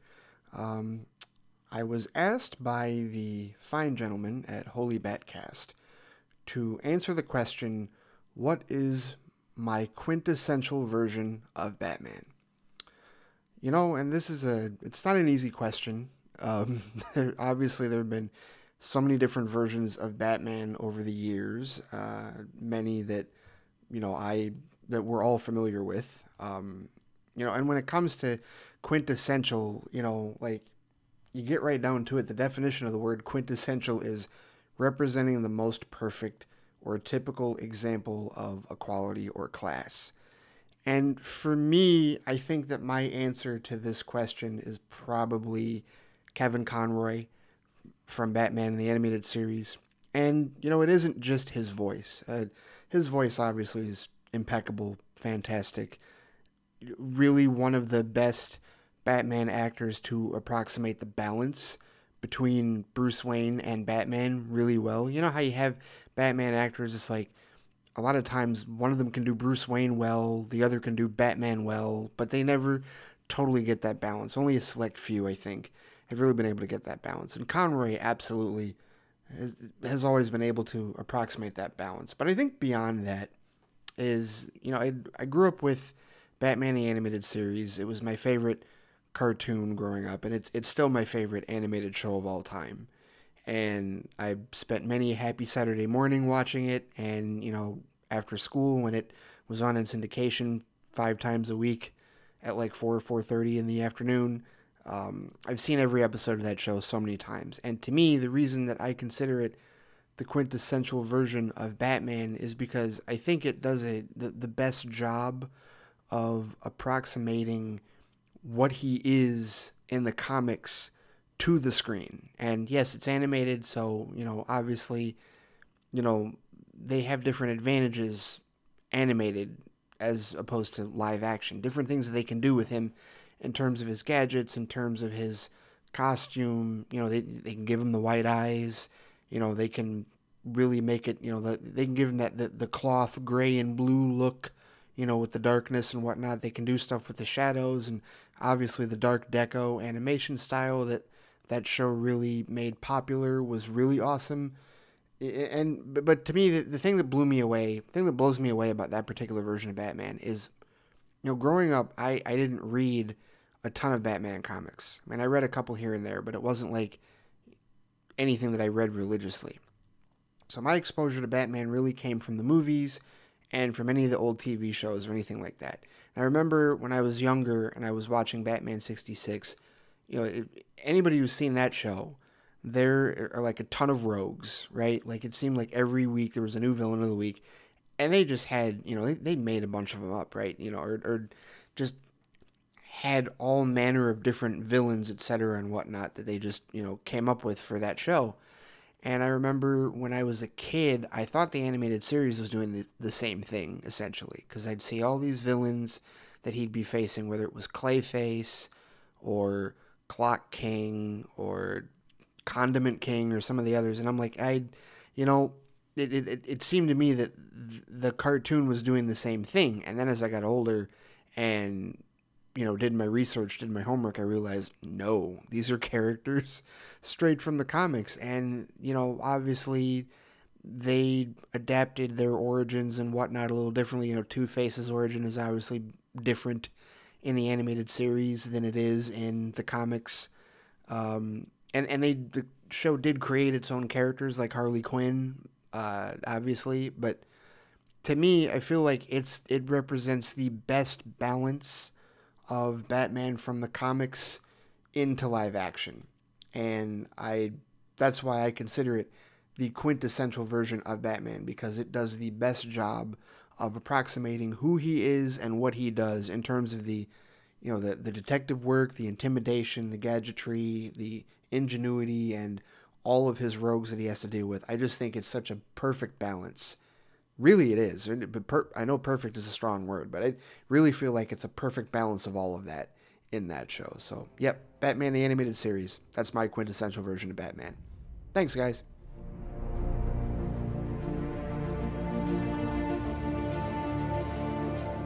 Hey, Andy, Jamie, and all the Holy BatCast listeners.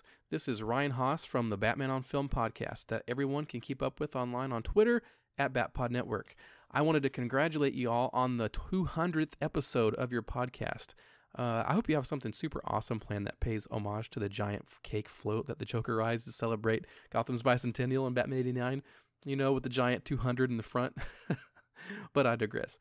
I'm here to answer a question, and my question from Andy was, what is your quintessential version of Batman? And my gut reaction to that would be the comic book Batman that's post-Nightfall, but pre-Bruce Wayne murderer, where he's got an established rogues gallery, but everyone is more or less their iconic-looking selves. In terms of the Bat family, you have Nightwing, who's finally back in Gotham and in Bloodhaven with a purpose, and the best Robin, Tim Drake, is Robin. There's, only one Robin because there's no Damian and no Jason Todd, because he's still dead. Tim Drake has his own solo title, as well as team-ups with Batman and Detective Comics. Barbara Gordon was Batgirl, but now she's Oracle leading the Birds of Prey, and Batman himself, of course, looms across all of it with enough variety in the stories for him to show up in the other titles, but his main Batman title got to really focus on the Dark Knight himself. I could read thousands of stories from that era and not get tired of them at all. But, to go off script, Batman is a bigger character than that. I'm glad that there have been so many interpretations of him over the years, because that's what keeps the character fresh and relevant, and it reinforces why he means so much to many people in the first place.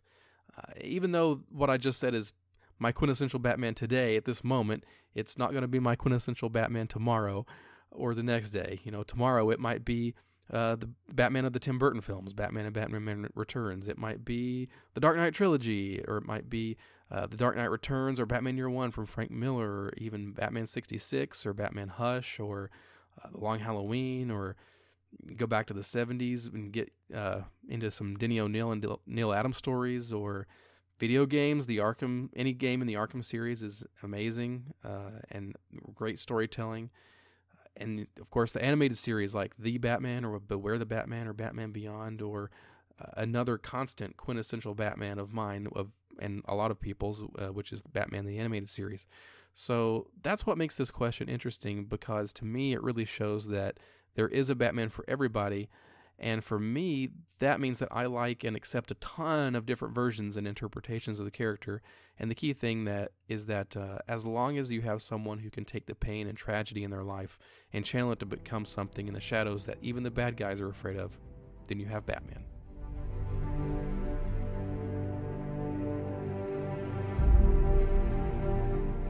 Hi, I'm Rachel Kimsey, Wonder Woman from Justice League Action. For me, my quintessential Batman, the one that I always come back to in my imagination, the one that always is the foundation for my perspective on Batman, is Batman from The Dark Knight Returns by Frank Miller. That, mid-50s broken body, needs all of the tools and support that he can only get because he has the money to create the tools and support to come back and fight for Gotham. There's something about the humanness of how battered and broken he is, but how determined he is to make a difference in the face of the resistance that he's getting from the police and from the government and from, of course, all the baddies in the story, that sets him apart and always has in my imagination from all of the other superheroes with superpowers. I think because it was my first ever graphic novel, it was the first comic that I sat down and read cover to cover, and I was so young when I did, that it kind of created the template for what a superhero really ought to be. And there's something tragic and flawed and broken about him in that story that set him apart forever. And to me, it also defines how important the difference between Batman and Bruce Wayne really is. That there is no Batman without a really compelling and really convincing Bruce Wayne, because otherwise, who else would be Batman besides that battered and broken old man who has, all this help to survive and function in the world? Of course, that's got to be Batman. Who else would it be? Also key to that story for me was the appearance of a female Robin. I will admit my ignorance. I don't know if there's a female Robin in other Batman stories, but again, I was young and reading it, and I was like, holy shit, Robin could be a girl? And she was cool, and she was spunky, and she didn't put up with his bullshit, and she pushed back, and the way that Batman sort of mentored her and brought her along anyway is kind of that third quality that fleshes him out for me. That there's the Bruce Wayne that's the cover story, there's the Batman that's the vigilante, and then there's the man who has been a mentor to so many Robins coming up, and who they mean so much to him. They are his family, and that level of care and mentorship that he has to kind of squelch down to keep his heart safe while he, gets out and goes to work, are the qualities that define Batman for me and that make him one of the richest characters in modern superhero lore, in my humble opinion.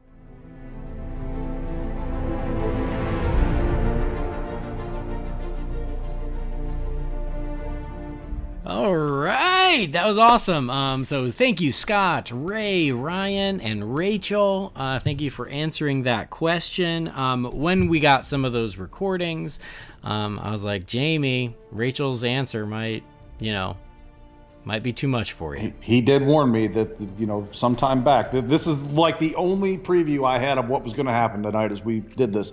He told me a week or two ago, he said, Rachel Kimsey's response is going to make you swoon. I'm like, oh, I can't wait to hear this. And now that I've heard it, I knew there would be a lot of love for Batman, the animated series here, because, so many people did grow up with that. And obviously it's, greatly influential on many fans and the lore itself as it's proceeded since that show came out 27 years ago. Gosh, wow, we are old. But I'm sorry to break this to everybody. Rachel's right and the rest of you are wrong. So Okay. That's how it is. No, I mean, good stuff. Yeah. Scott and Ray, both with Batman the Animated Series. I like how Ryan answered the question and then was like, but they're all valid. I see what you're doing, Ryan. But yeah, and just to clarify, like, asking people what their quintessential Batman is not discounting all the other versions. I mean, we've mentioned it 1,000 times how malleable the character of Batman is. I just curious as to when people go, oh, my Bat, there's always the, my Batman, not my Batman. This is my Batman. So I just wanted to hear, like, what's your Batman? And so, I loved the answers we got here because everybody has kind of their favorite version or what they think is the purest version of the character, but they're all valid. And that's kind of the beauty of the character. So, good stuff all around. Jamie, do you just want to like copy and paste Rachel's? Or basically for me, I mean, obviously Dark Knight Returns, it's my favorite work of literature that I've ever read ever. I mean, fiction, nonfiction, you name it.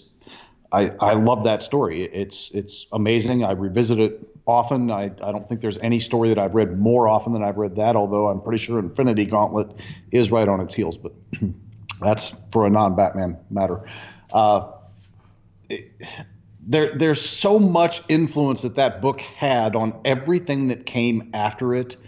It's hard not to recognize it as being one of the most important Batman stories that's ever been told. And I know that, it's become popular in some cases to say, oh, Batman's too psychotic or too dark or too whatever negative trope they want to put against the book. But it shows his perseverance in that his fight with the mutant leader is kind of a preempt to what happened with him and Bane. He got his butt kicked and he came back and avenged that loss that he had, if you will.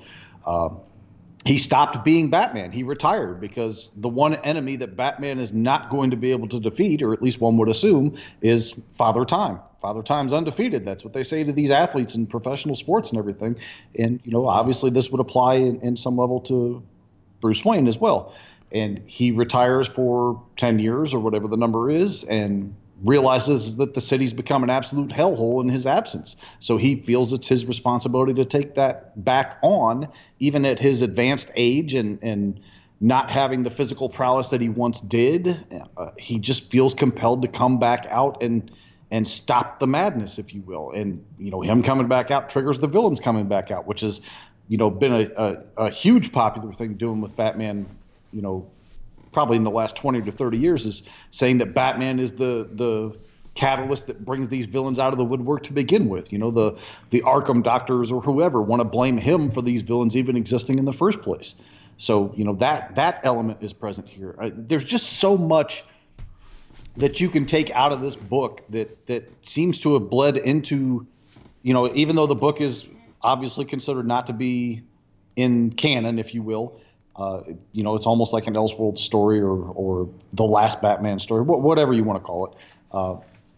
Writers that read that book, and especially ones in our generation that grew up reading that book, have taken a tremendous amount of influence and given homage to it and written portions of that into Batman as a character. So to me, that's why that story is as powerful and as resonant as it is, some 30, gosh, it's 33 this year. Wow. I am old. Father Time's coming for us all. Father Time's coming for me too. Yeah. It never ceases to amaze me reading that story. It never ceases to impress me. And the fact that it still carries the weight that it does all these years later as its own standalone corner of the universe, it just impressive as hell, if you ask me. And it's amazing. And I love the character work. And, maybe it is too dark for some people. And, I get that. And, Ryan was right. Is there a version of Batman that is not valid? No, there's not. It's just a matter of personal preference, just like any other opinion people want to have. But for my money, the Dark Knight Returns version of Batman is the one that I gravitate toward the most and the one that I see so much influence carried through after so much time. So that's my answer. Yeah, I mean, you can't discount the influence it's had. As you said, it's influenced other comics, it's influenced animation, it's influenced movies. Its influence is incredibly impressive. When I think about quintessential, and I think that's what why I asked it is like, what is your quintessential, like, if the purest form of the character or his world of, like, if somebody had lived on an island for 30 years and has never even heard of Batman, what would I show them or give them to read and go, that's Batman? And so for me, it's not an original answer, and it's not, but it's pretty basic, but that's all right. As Tim mentioned earlier in the episode, I am basic. It's fine. I'm with Scott and Ray, and I would go with Batman the Animated Series, because I feel like that version of Batman and his world, the Bat family, the Bat villains, Gotham, etc., it's like they took the best parts of every version of Batman and put them in a pot and melted it all together and then poured it into a new mold. And it's like, that is a pure, unadulterated version of Batman and all the characters. And so, yeah, like, I would call that the quintessential. It's the right amount of dark. It's the right amount of heroic. It's the right amount of adventurous. It's the right amount of supernatural. It's just the right amount of everything. It's just the perfect balance of all these different elements in a very pure form that reminds us why we love these characters. So I'd say it's a quintessential version of the Joker. It's a quintessential version of Batman, of Robin, of Alfred, et cetera, et cetera, et cetera. Go on down the list. So for me, yeah, that would be my answer as well. It's just the right amount of everything. They just found the perfect combination of different pieces of Batman's lore and created something very pure and just magical. It was lightning in a bottle. And so, yeah, I love the different variations of Batman, and I'm one of those people that I don't dislike most versions. I love Batman 66. I love Burton's Batman. I love Nolan's Batman. I love Snyder's Batman. I love them all. But yeah, if I was going to say quintessential, I'd go, yeah, Batman the Animated Series. That's what you need to know about Batman. I would never even consider formulating an argument against Batman the Animated Series being the quintessential version. My only question, and this is really more for me out loud than it is for anybody else's benefit, if I was 5 years younger, I wonder if I would share the sentiment. Yeah, maybe. Because I think that show hit you guys at a time where it just had more weight with you than it did with me, because that was kind of, that hit when I was 17 years old. And I never thought cartoons were like, uncool or anything like that. I just, at 17, guys have other things on their mind than watching cartoons about that. You get what I'm saying. It didn't hit me at the right time in my life to carry the resonance and the weight with me that it does with you or Scott or Ray or any of you other guys that are anywhere between like 4 and 7 years younger than me. So no, that makes sense. I get that.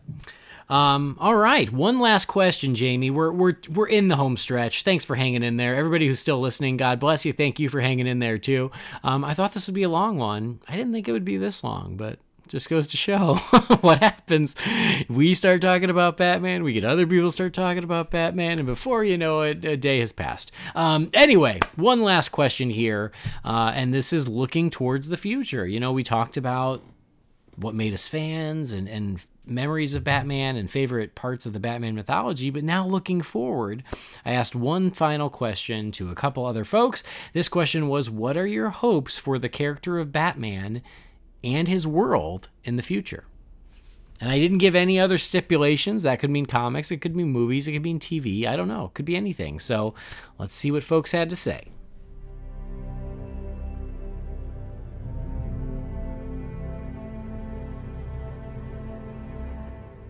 This is Paul Shirey with JoBlo.com and the Beard and the Bald podcast, talking about Batman and my hopes for Batman and his world in the future. So, for comics, which I've been reading Batman for 30 years plus, and am currently reading, I love what Tom King is doing right now, and he's telling these intimate and sprawling stories that capitalize on the rich history of the character and add a lot of depth and nuance to his journey, not only as Batman, but as Bruce Wayne. I hope that whoever takes up the reins after King, who's on an epic run right now, that they continue to stack the stories on top of the legacy that each writer-artist has left on the character. Batman is such a richly developed character, and I feel like anyone that is able to contribute to the legacy does so with an intense passion, which is why he continues to be so compelling. Batman means something to everyone, and it shows. The desire to keep his story going is probably the strongest of any superhero out there. His story appeals to everyone, and we all have our favorite iterations. I love how he's been portrayed in the comics, from the early Bob Kane, Bill Finger work to Jim Aparo with Death in the Family, Norm Brayfogle on Detective, Todd McFarlane on Year 2, Brian Boland, The Killing Joke, Frank Miller Year 1, Neil Adams Long Run, Greg Capullo, his work has been great, Tony Daniel most recently, and David Finch, etc., etc. So many artists that have contributed to who Batman is, and writers as well.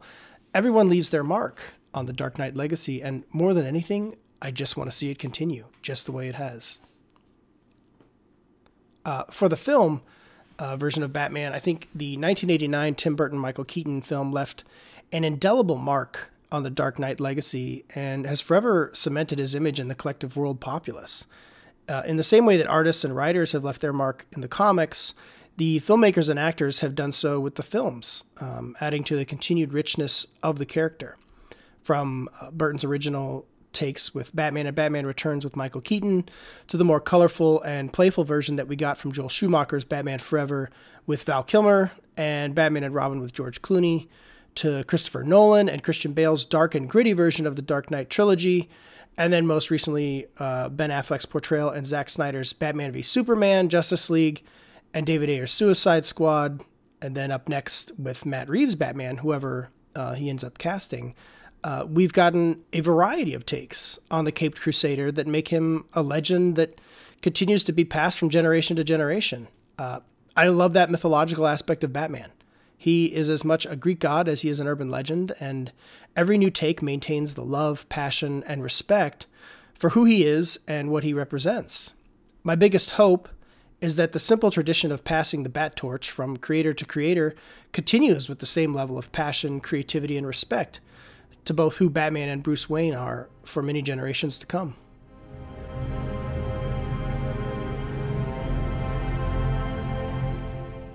Hey guys, this is Mike Kalinowski. I host a podcast called DC Movie News.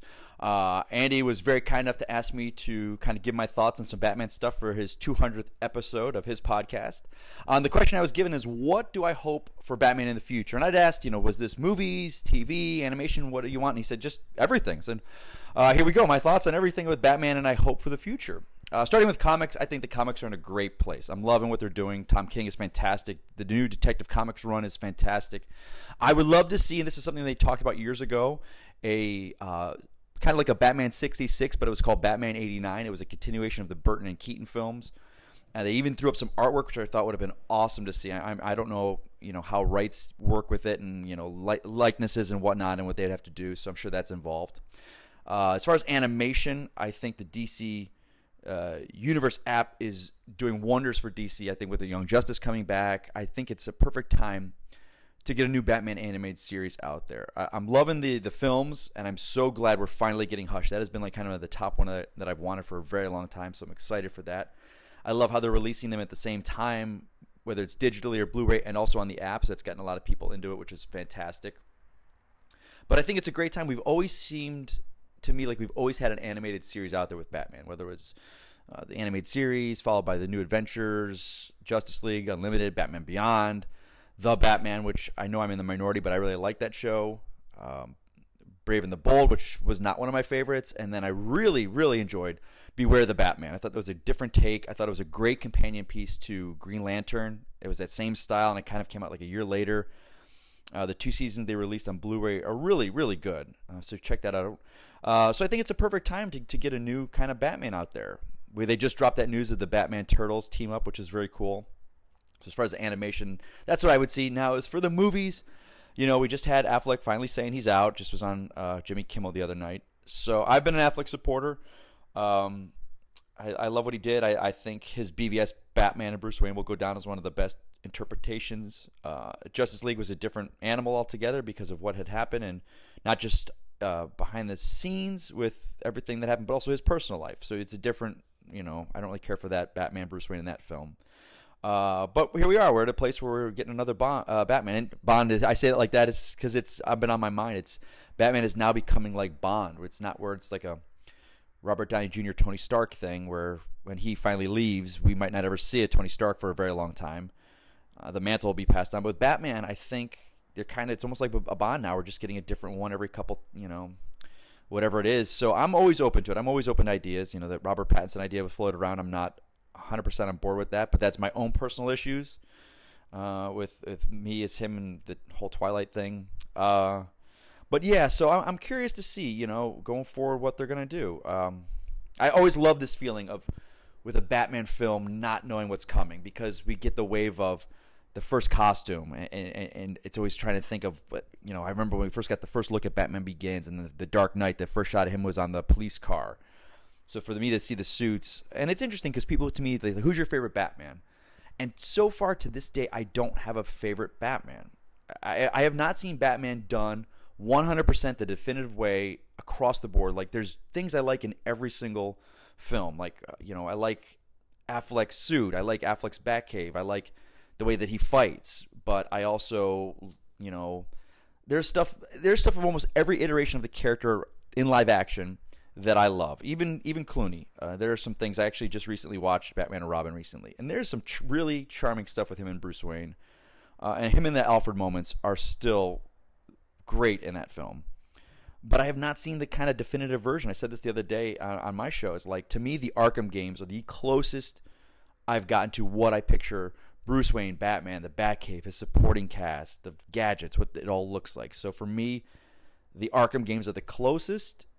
But I have not had that definitive, every single thing in the movie, that is Batman to me. So I'm excited. I think Matt Reeves might do it. So we'll see. I think that covers it. So yeah, as you can tell, I'm a huge Batman fan. I love the character. I love all the different iterations of him. So I got an open mind for the future. I'm one of those guys. I'm not one of those people, and I like to kind of pride myself in the sort. It's like, no, this is not my character. This is not wrong. This is wrong, and I don't like it. I always love to kind of keep an open mind.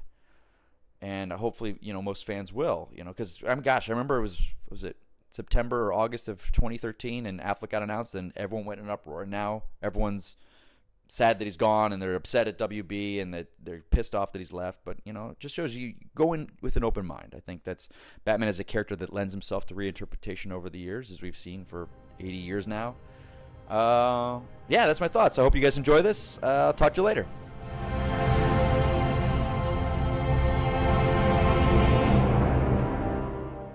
Hi, I'm Mark Hughes, a screenwriter in Hollywood and a contributing writer at Forbes. My hopes for Batman and his world in the future are first and foremost that we get an expansion of that world in cinema. Although we've had so many Batman movies and recently had crossover films with other DC characters, we've yet to see a fully developed Bat family world of films that includes the full rogues gallery of villains and all of Batman's various allies operating around Gotham City in their own movies. Imagine what it would be like to see Batgirl, Robin, Nightwing, Batwing, and other Bat family characters not only showing up in Batman movies, but in their own solo films as well. Imagine an entire corner of DC movies set in a shared world of Gotham City. It would be a dream come true for Batman fans. And I also hope we get a new approach to Batman's franchise in which it can continue forward into the future for as long as possible, with an established foundation of movies that set up the world and characters for years to come. Something similar to the James Bond franchise, for example, except with a bit more attention to consistency in terms of what the previous films did, but with enough leeway that the new filmmakers with a particular vision can step in and craft a series of films that best serve the story they want to tell, the way the writers in the comics are allowed to do. That works for James Bond, and despite certain expectations and parameters that are always set in advance, the Bond franchise still attracts great filmmakers who can pursue their own vision. Marvel, too, has been able to build a massive cinematic world of different characters for more than a decade, with different tones and filmmaking visions that manage to work together consistently. Whatever you, as a DC fan, think of Marvel and their movies, the truth is it has been an enormous success, and the consistency is there from film to film. I'd also love to see Batman TV and streaming series that expand the character's corner of live-action DC, including a show that explores Bruce Wayne's early college years traveling the globe to learn the skills that made him the world's greatest detective. I've been talking about that for many years now, and I hope someday we really do get to see that happen. Batman turns 80 years old this year.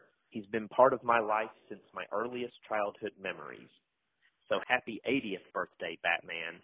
And here's to a future of long-lived movies that bring the full potential of the comics to the big screen for years to come.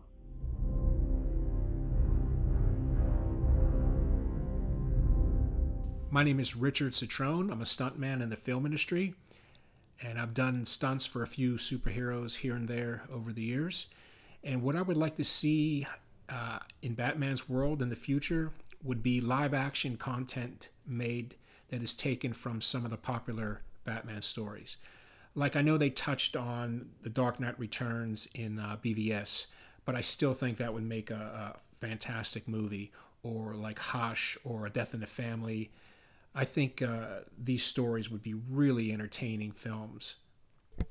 But for me, the big thing is that they just keep coming out with the live-action content.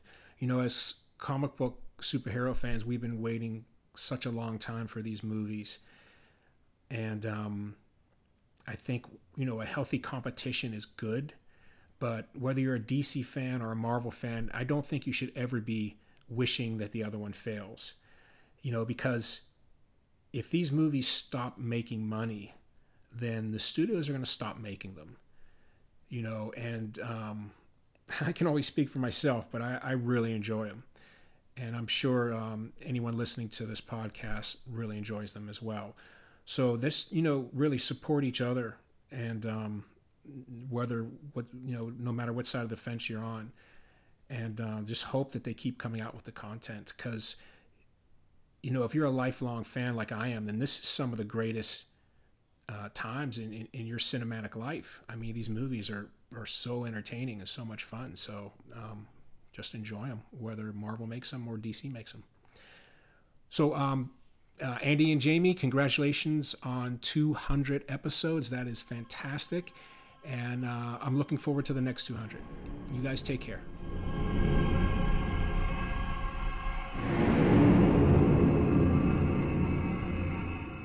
All right. Seems like a good final note from all our different friends and contributors. So that was Paul Shirey, Mike Kalinowski, Mark Hughes, and Richard Citrone. So thank you guys all for taking time to record a little something for us.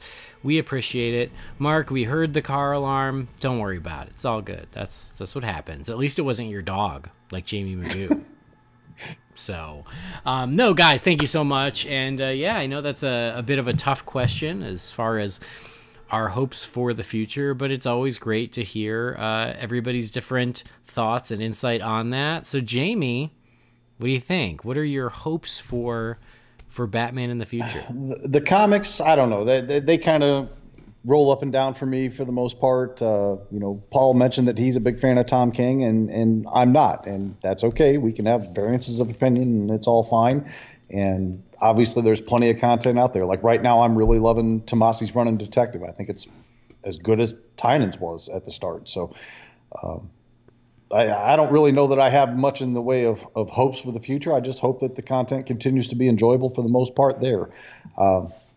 TV, God, give us a live-action Batman TV show. I mean, the wait's long enough. We've teased him on every freaking show out there, from Gotham to Arrow to, you know, the DCCW crossovers to mentioning Bruce Wayne and all that other stuff. I mean, stop pussyfooting around it and give us a Batman on screen already. I mean, if we can do it with Superman, we can do it with Batman. It's due.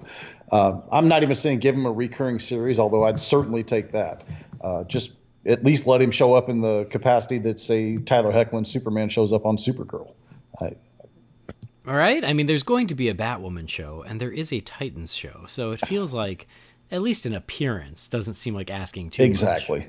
So, certainly on that front, I'd love to see an expansion on Batman's actual involvement there instead of the name drops and the teases. And, Easter eggs are fun and we enjoy it and it's cool and all that stuff. But, we're due. We're ready. People can have a Batman on TV and a Batman on a movie screen, and it's not going to hurt either one of them. If anything, I think it benefits one another.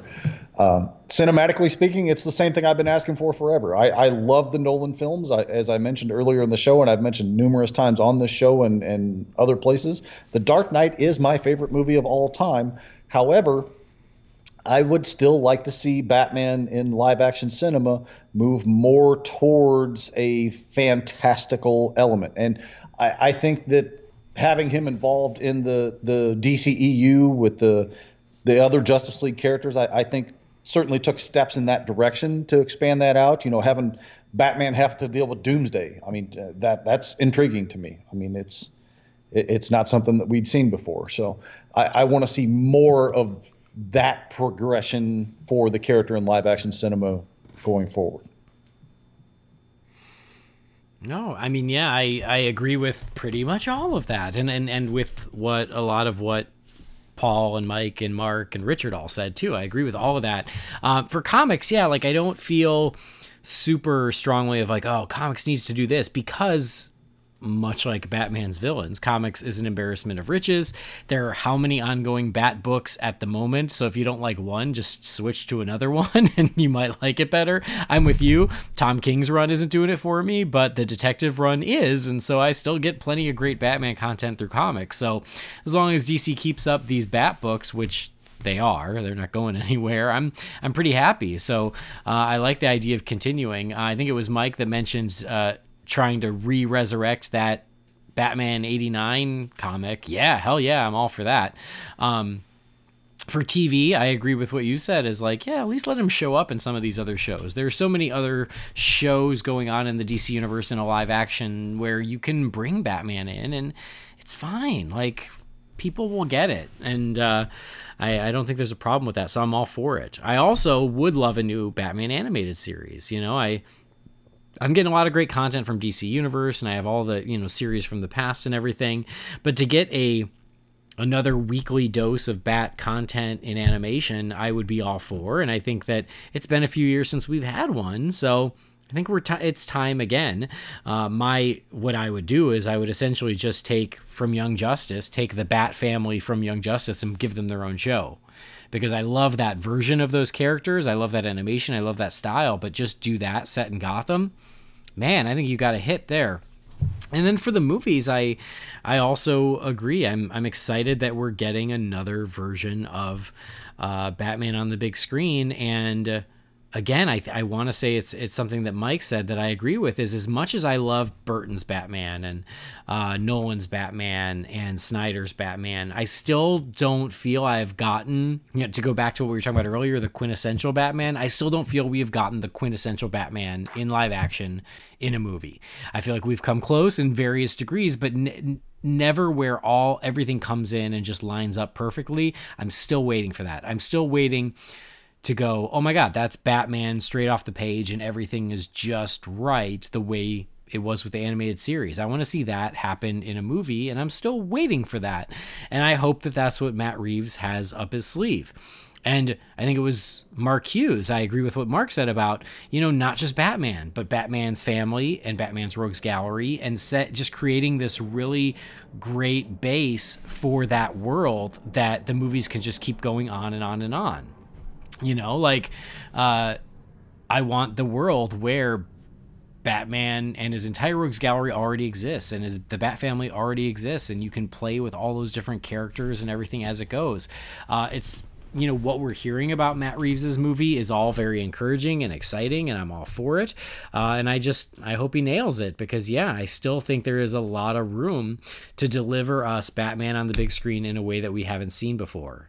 And that's says a lot considering how many Batman movies we have gotten. I still think that there is room to do it in a bigger and better way. And that's, again, not to take away from the many other Bat movies that I love. I just think that there's still opportunity there, and I can't wait for it. So I'm hopeful for the future. I can't wait for more. And I'm excited to see what happens. And I think we talked about it a little bit with, Ben Affleck's version of the character really kind of coming to an end, and then Matt Reeves doing some version of a reboot. The exciting thing about that is that that means that we get to see a new Batcave and a new Batmobile and a new Alfred and a new Robin and whatever. And that's all something to be really excited about. So the beautiful thing is that Batman isn't going anywhere. Batman is eternal. Batman will go on long after us. And so there's no shortage of Bat content. And so it's just something to be excited about, and will provide plenty of material for us on this show as we look towards 200 more episodes. Hear, hear. I know I said that I was just going to shut the show down at 200, but what the hell? Let's just keep going. Yeah, I mean, we still have we haven't done White Knight yet. We got to get through that. I know. We have to at least get through that. But anyway, that was all the questions I did have for our folks. We're at a nice long episode. So again, thank you everybody for hanging out as long as you did. But this is an event. It's a celebration. And so we appreciate it. And again, huge thank you to everybody who did take time to record us a little something for this episode. You are part of the family. And that's why I wanted to make this not just me and Jamie talking, but I wanted to get insights and thoughts from so many other great Bat fans, and then for countless others who did not get to be a part of this episode, thank you guys too. We love you all. But I am going to push off the Wayne Manor mailbox till the next episode because of how long this one has been. We've got quite a few nice episode 200 messages, and we'll read those on episode 201. We'll just extend the celebration a little bit. It's like that friend you have that like makes their birthday last all month long. Like, those people? Oh, that's totally me.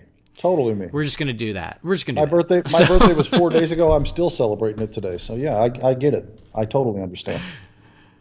So we'll get to everybody's emails and messages on the next episode. But before we completely sign off, we do have one more special little message that I would like to share with you all right now. Uh-oh. I know, don't you love surprises? I do like surprises.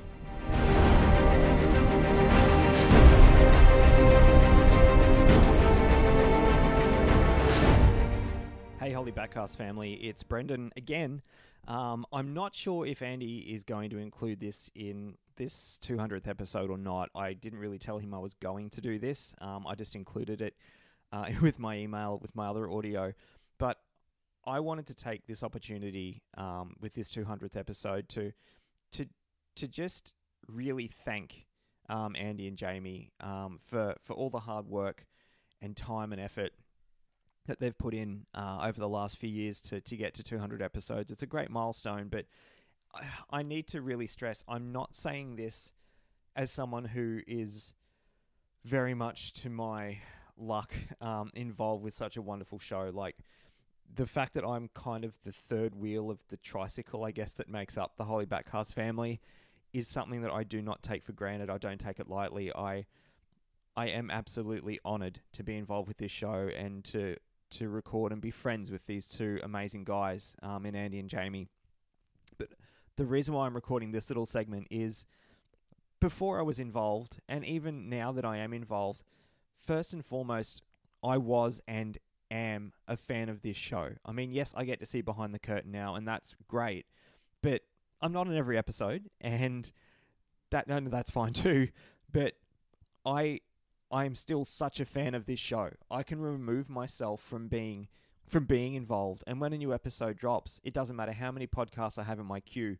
It doesn't matter what I'm listening to if I'm halfway through an episode that I could be loving of something else.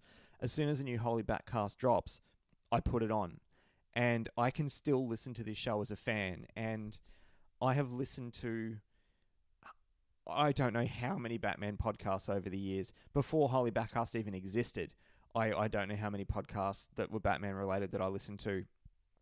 And I truly say this, again, as someone, from a mindset of someone who's not involved, that this show is the cream of the crop. It's the best of the hundreds of thousands, probably, countless Batman podcasts that are out there. What Andy has managed to do is something that I think fans should be so grateful for, and having someone like Jamie involved, yes, they have their opinions and everything, but They don't really shove it down your throat. And I just wanted to, on behalf of all the fans, from all the years that this show has been going, for the 200 episodes that us, the fans, have listened to, I just really, really wanted to thank Andy and Jamie for giving us somewhere that we can come and just, as fans, celebrate. Even in the dark times, we can celebrate a character and his world that we just have all grown up loving and will continue to love. And yeah, these guys have given us a really happy, safe place to join. And it really is the Holy BatCast family. Like, we're all involved, whether you're on the show or not, whether you've written in or not, or sent in a voicemail or not. You know, when we're all listening to this show, we're all together. And that's a really, really special thing. And it really needs to be called out, I think. And once again, I just, on behalf of everyone, I want to say thank you to Andy and Jamie, and congratulations. Here's to 200 episodes, guys, and can't wait till we hit episode 400. So, all the best, and I'll talk to you soon. Bye.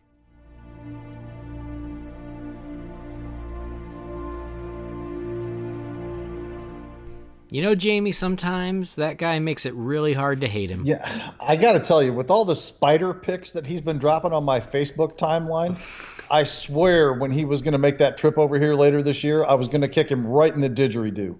But that message was so sweet, I'm going to let it slide now. Damn it. Oh, what a sweetheart. I can't even be mean to him right now. Jerk. That kid's all right. I don't care what anybody says. Yeah, you know, he's okay. And Brendan, thank you for that. Honestly, you are the third wheel on our tricycle. You know, if we were Batman 66, you're our Batgirl. Every once in a while, at the beginning of the episode, Brendan drives by on a little purple motorcycle, and you know he's going to be part of this episode. And we couldn't be happier that you are part of the family. And that was just a really sweet message. And, you know, I didn't want to spend too much of this episode patting ourselves on the back, but I'll let Brendan do it for us. That's fine with me. That seems reasonable enough. But no, it's, and I hope that is what this show is. I hope this show is a safe space for fans. Like, even if we don't agree, it's a place for us to just celebrate our love for Batman, for the character, for the world, for the entire DC universe, and we can do it in a way that it's fun. It's supposed to be fun, and hopefully that's what we're going for, and hopefully that's what we've succeeded at doing. So thank you, Brendan. That was really awesome, and I know I give him a hard time, but I'll let y'all on a little secret. I love that guy. Peace. But don't get cocky, Brendan. Next episode, I'm making fun of you again, but right now I love you. We only make fun of people that we really like, so it's true. So, that was really awesome and a really nice surprise. And I thought that was a great little way to put the bow on this 200th episode for Holy BatCast. So, Jamie, any other closing words you'd like to say before we sign off on episode 200, and then we can start worrying about 201? I just want to thank everybody for going on the ride with us. I mean, you and I have enjoyed doing this together for, gosh, this will be, the 5th year sometime this year, I think. 200 episodes. I don't know that there's been maybe 20 or 25 that I haven't been on with you, and I appreciate you bringing me along with you. And everybody has, or I shouldn't say everybody, but a lot of people have given credit to the amount of hard work that goes into, making a podcast, producing it, editing, doing all that stuff. Guys, that's all him. I don't have anything to do with this. I'm just the lucky SOB that he sends messages to and says, hey, you want to record on this date at this time? And I'm like, sure. And I talk into the microphone and chat with him and all that other stuff. And he handles all of this. This is 100% him. He puts in all this work to give this content for the purpose of entertaining and reaching out with people. And, you deserve to pat yourself on the back for that, because I can't even begin to imagine the amount of hours that you put into making this show what it is. So, for that, I'm going to hug my microphone now, because you're 3,000 miles away from me, so it's not going to work like that. But I'll hug my mic, because, man, you put your heart and soul into this show, and everything that this show is due to your passion and your hard work, and you deserve to be recognized for that. Well, that really means a lot. Thank you for saying that. I wasn't fishing, but I will take it nonetheless, and I really do appreciate it. It's just fun, and it's something that I enjoy doing, and I love being able to take, whatever's going on in life, taking a couple hours a week to sit down with you and other like-minded, cool people and just, put everything else to the side and just celebrate something fun for a few hours. It's awesome. And I feel like I lucked out in that you and I made this work in a great way. And, for living thousands of miles away, it's amazing, like the friendship that we've cultivated thanks to the show. So I'm super grateful for that. I feel like you're just part of the family, and same thing with Brendan and everybody else who I wouldn't know if I didn't want to waste a lot of time talking about Batman every week. And because I did that, we have this family, and it's pretty awesome. So, thank you to you, Jamie, for being my partner in crime and having my back. But everyone out there who listens to the show and chimes in and, chats with us on Twitter or on Facebook or whatever, you are part of the family, and there wouldn't be a show without people who want to listen to it or participate in it. So it's really cool. I can't believe we've done 200, but somehow we have, and it's been a blast, and it's not going anywhere. The frequency might be interrupted at times, but no. Yeah. I mean, there's things going on in my non-BatCast life that will make things a little more challenging, but I am committed to making it work. So, and I'm committed to going on that ride with you, man. As long as you want me around, I'll be around for it. All right, nice. I mean, I might as well not play coy. I have a new job, and that new job includes a lot more travel, and that includes a lot of time overseas. And so, but check this out. We're going to find out. I mean, he's leaving in like a week for some stuff. We're going to find out who the new Batman is. We're going to get like 4 DC movie announcements. And then when he gets shipped off after his training to do his overseas stuff, then it's really going to rain down. So there you go. Everybody remember, for people who have stuck around the show for a while, you all know what happens when he leaves town. This is a good thing for us fans. There you go. Silver lining. So yeah, it'll be crazy, but I've already purchased and I think I said this on the last episode because I was recording from on the road. I got a nice little new smaller mic that's easier to travel with, and I'm going to keep the show going, even if it means less sleep and whatever it takes. That smaller mic, he's going to go through the TSA and somebody's going to accuse it of being a sex toy, and he's going to blush, and he's like, no, it's a microphone. It really is. I promise it's not a sex toy. It's not. No. I'll be like, it does turn me on. Does that count?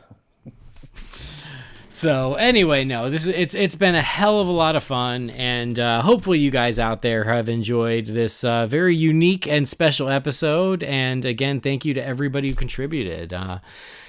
Helped us save our voice a little bit, and we got to listen, which is always fun too. So it was really cool to get so many different contributions from different folks that we've met thanks to this show. So it's been really, really fun, and we will continue the celebration when we get to the Wayne Manor mailbox on the next episode. But that's where we're going to wrap up our 200th episode celebration. We made it. Woo! Jamie, if the folks at home are not keeping up with you, where can they do that? I'm on Twitter, although not frequently at the moment, BatRaider3960, floating around Real Fans groups on Facebook, and doing other podcasts with other places. There you go. See? I already told you where to follow me and follow the show. But thank you guys out there for being a part of this episode and for being part of the family. Thank you for downloading the show. Please do subscribe to the show wherever you get your podcasts. Please rate and review us on iTunes. And as Michael Keaton's Batman says, I want you to tell all your friends about me. Visit holybatcast.com and follow Holy BatCast on Facebook, on Twitter, on Instagram, and on YouTube. Just search for Holy BatCast. You will find us. If you've got a message for us, you can email that to holybatcast@rf4rm.com. Or if you'd like to leave it as a voicemail, you can do that at 323-366-9246. Guidelines for the voicemail is please leave your name and make it about a minute or less. So again, 323-366-9246. But that'll do it for this episode. On behalf of Jamie and Brendan and every other awesome Bat fan that is part of our family, thank you for listening. Thank you for subscribing. Thanks for being part of it. We'll see you next time. Same Bat time, same Bat channel.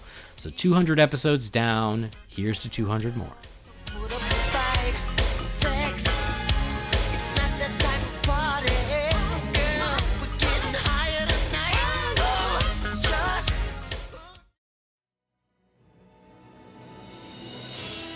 Holy BatCast is brought to you by real fans for real movies. Remember, the thoughts and opinions shared by the participants are theirs and theirs alone, and do not represent the companies or organizations they happen to work for.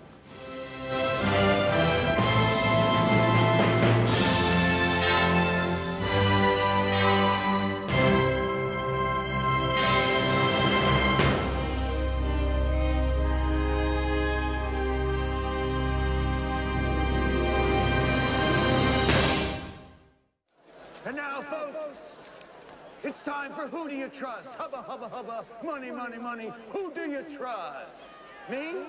I'm giving away free money. And where is the Batman? He's at home, washing his tights.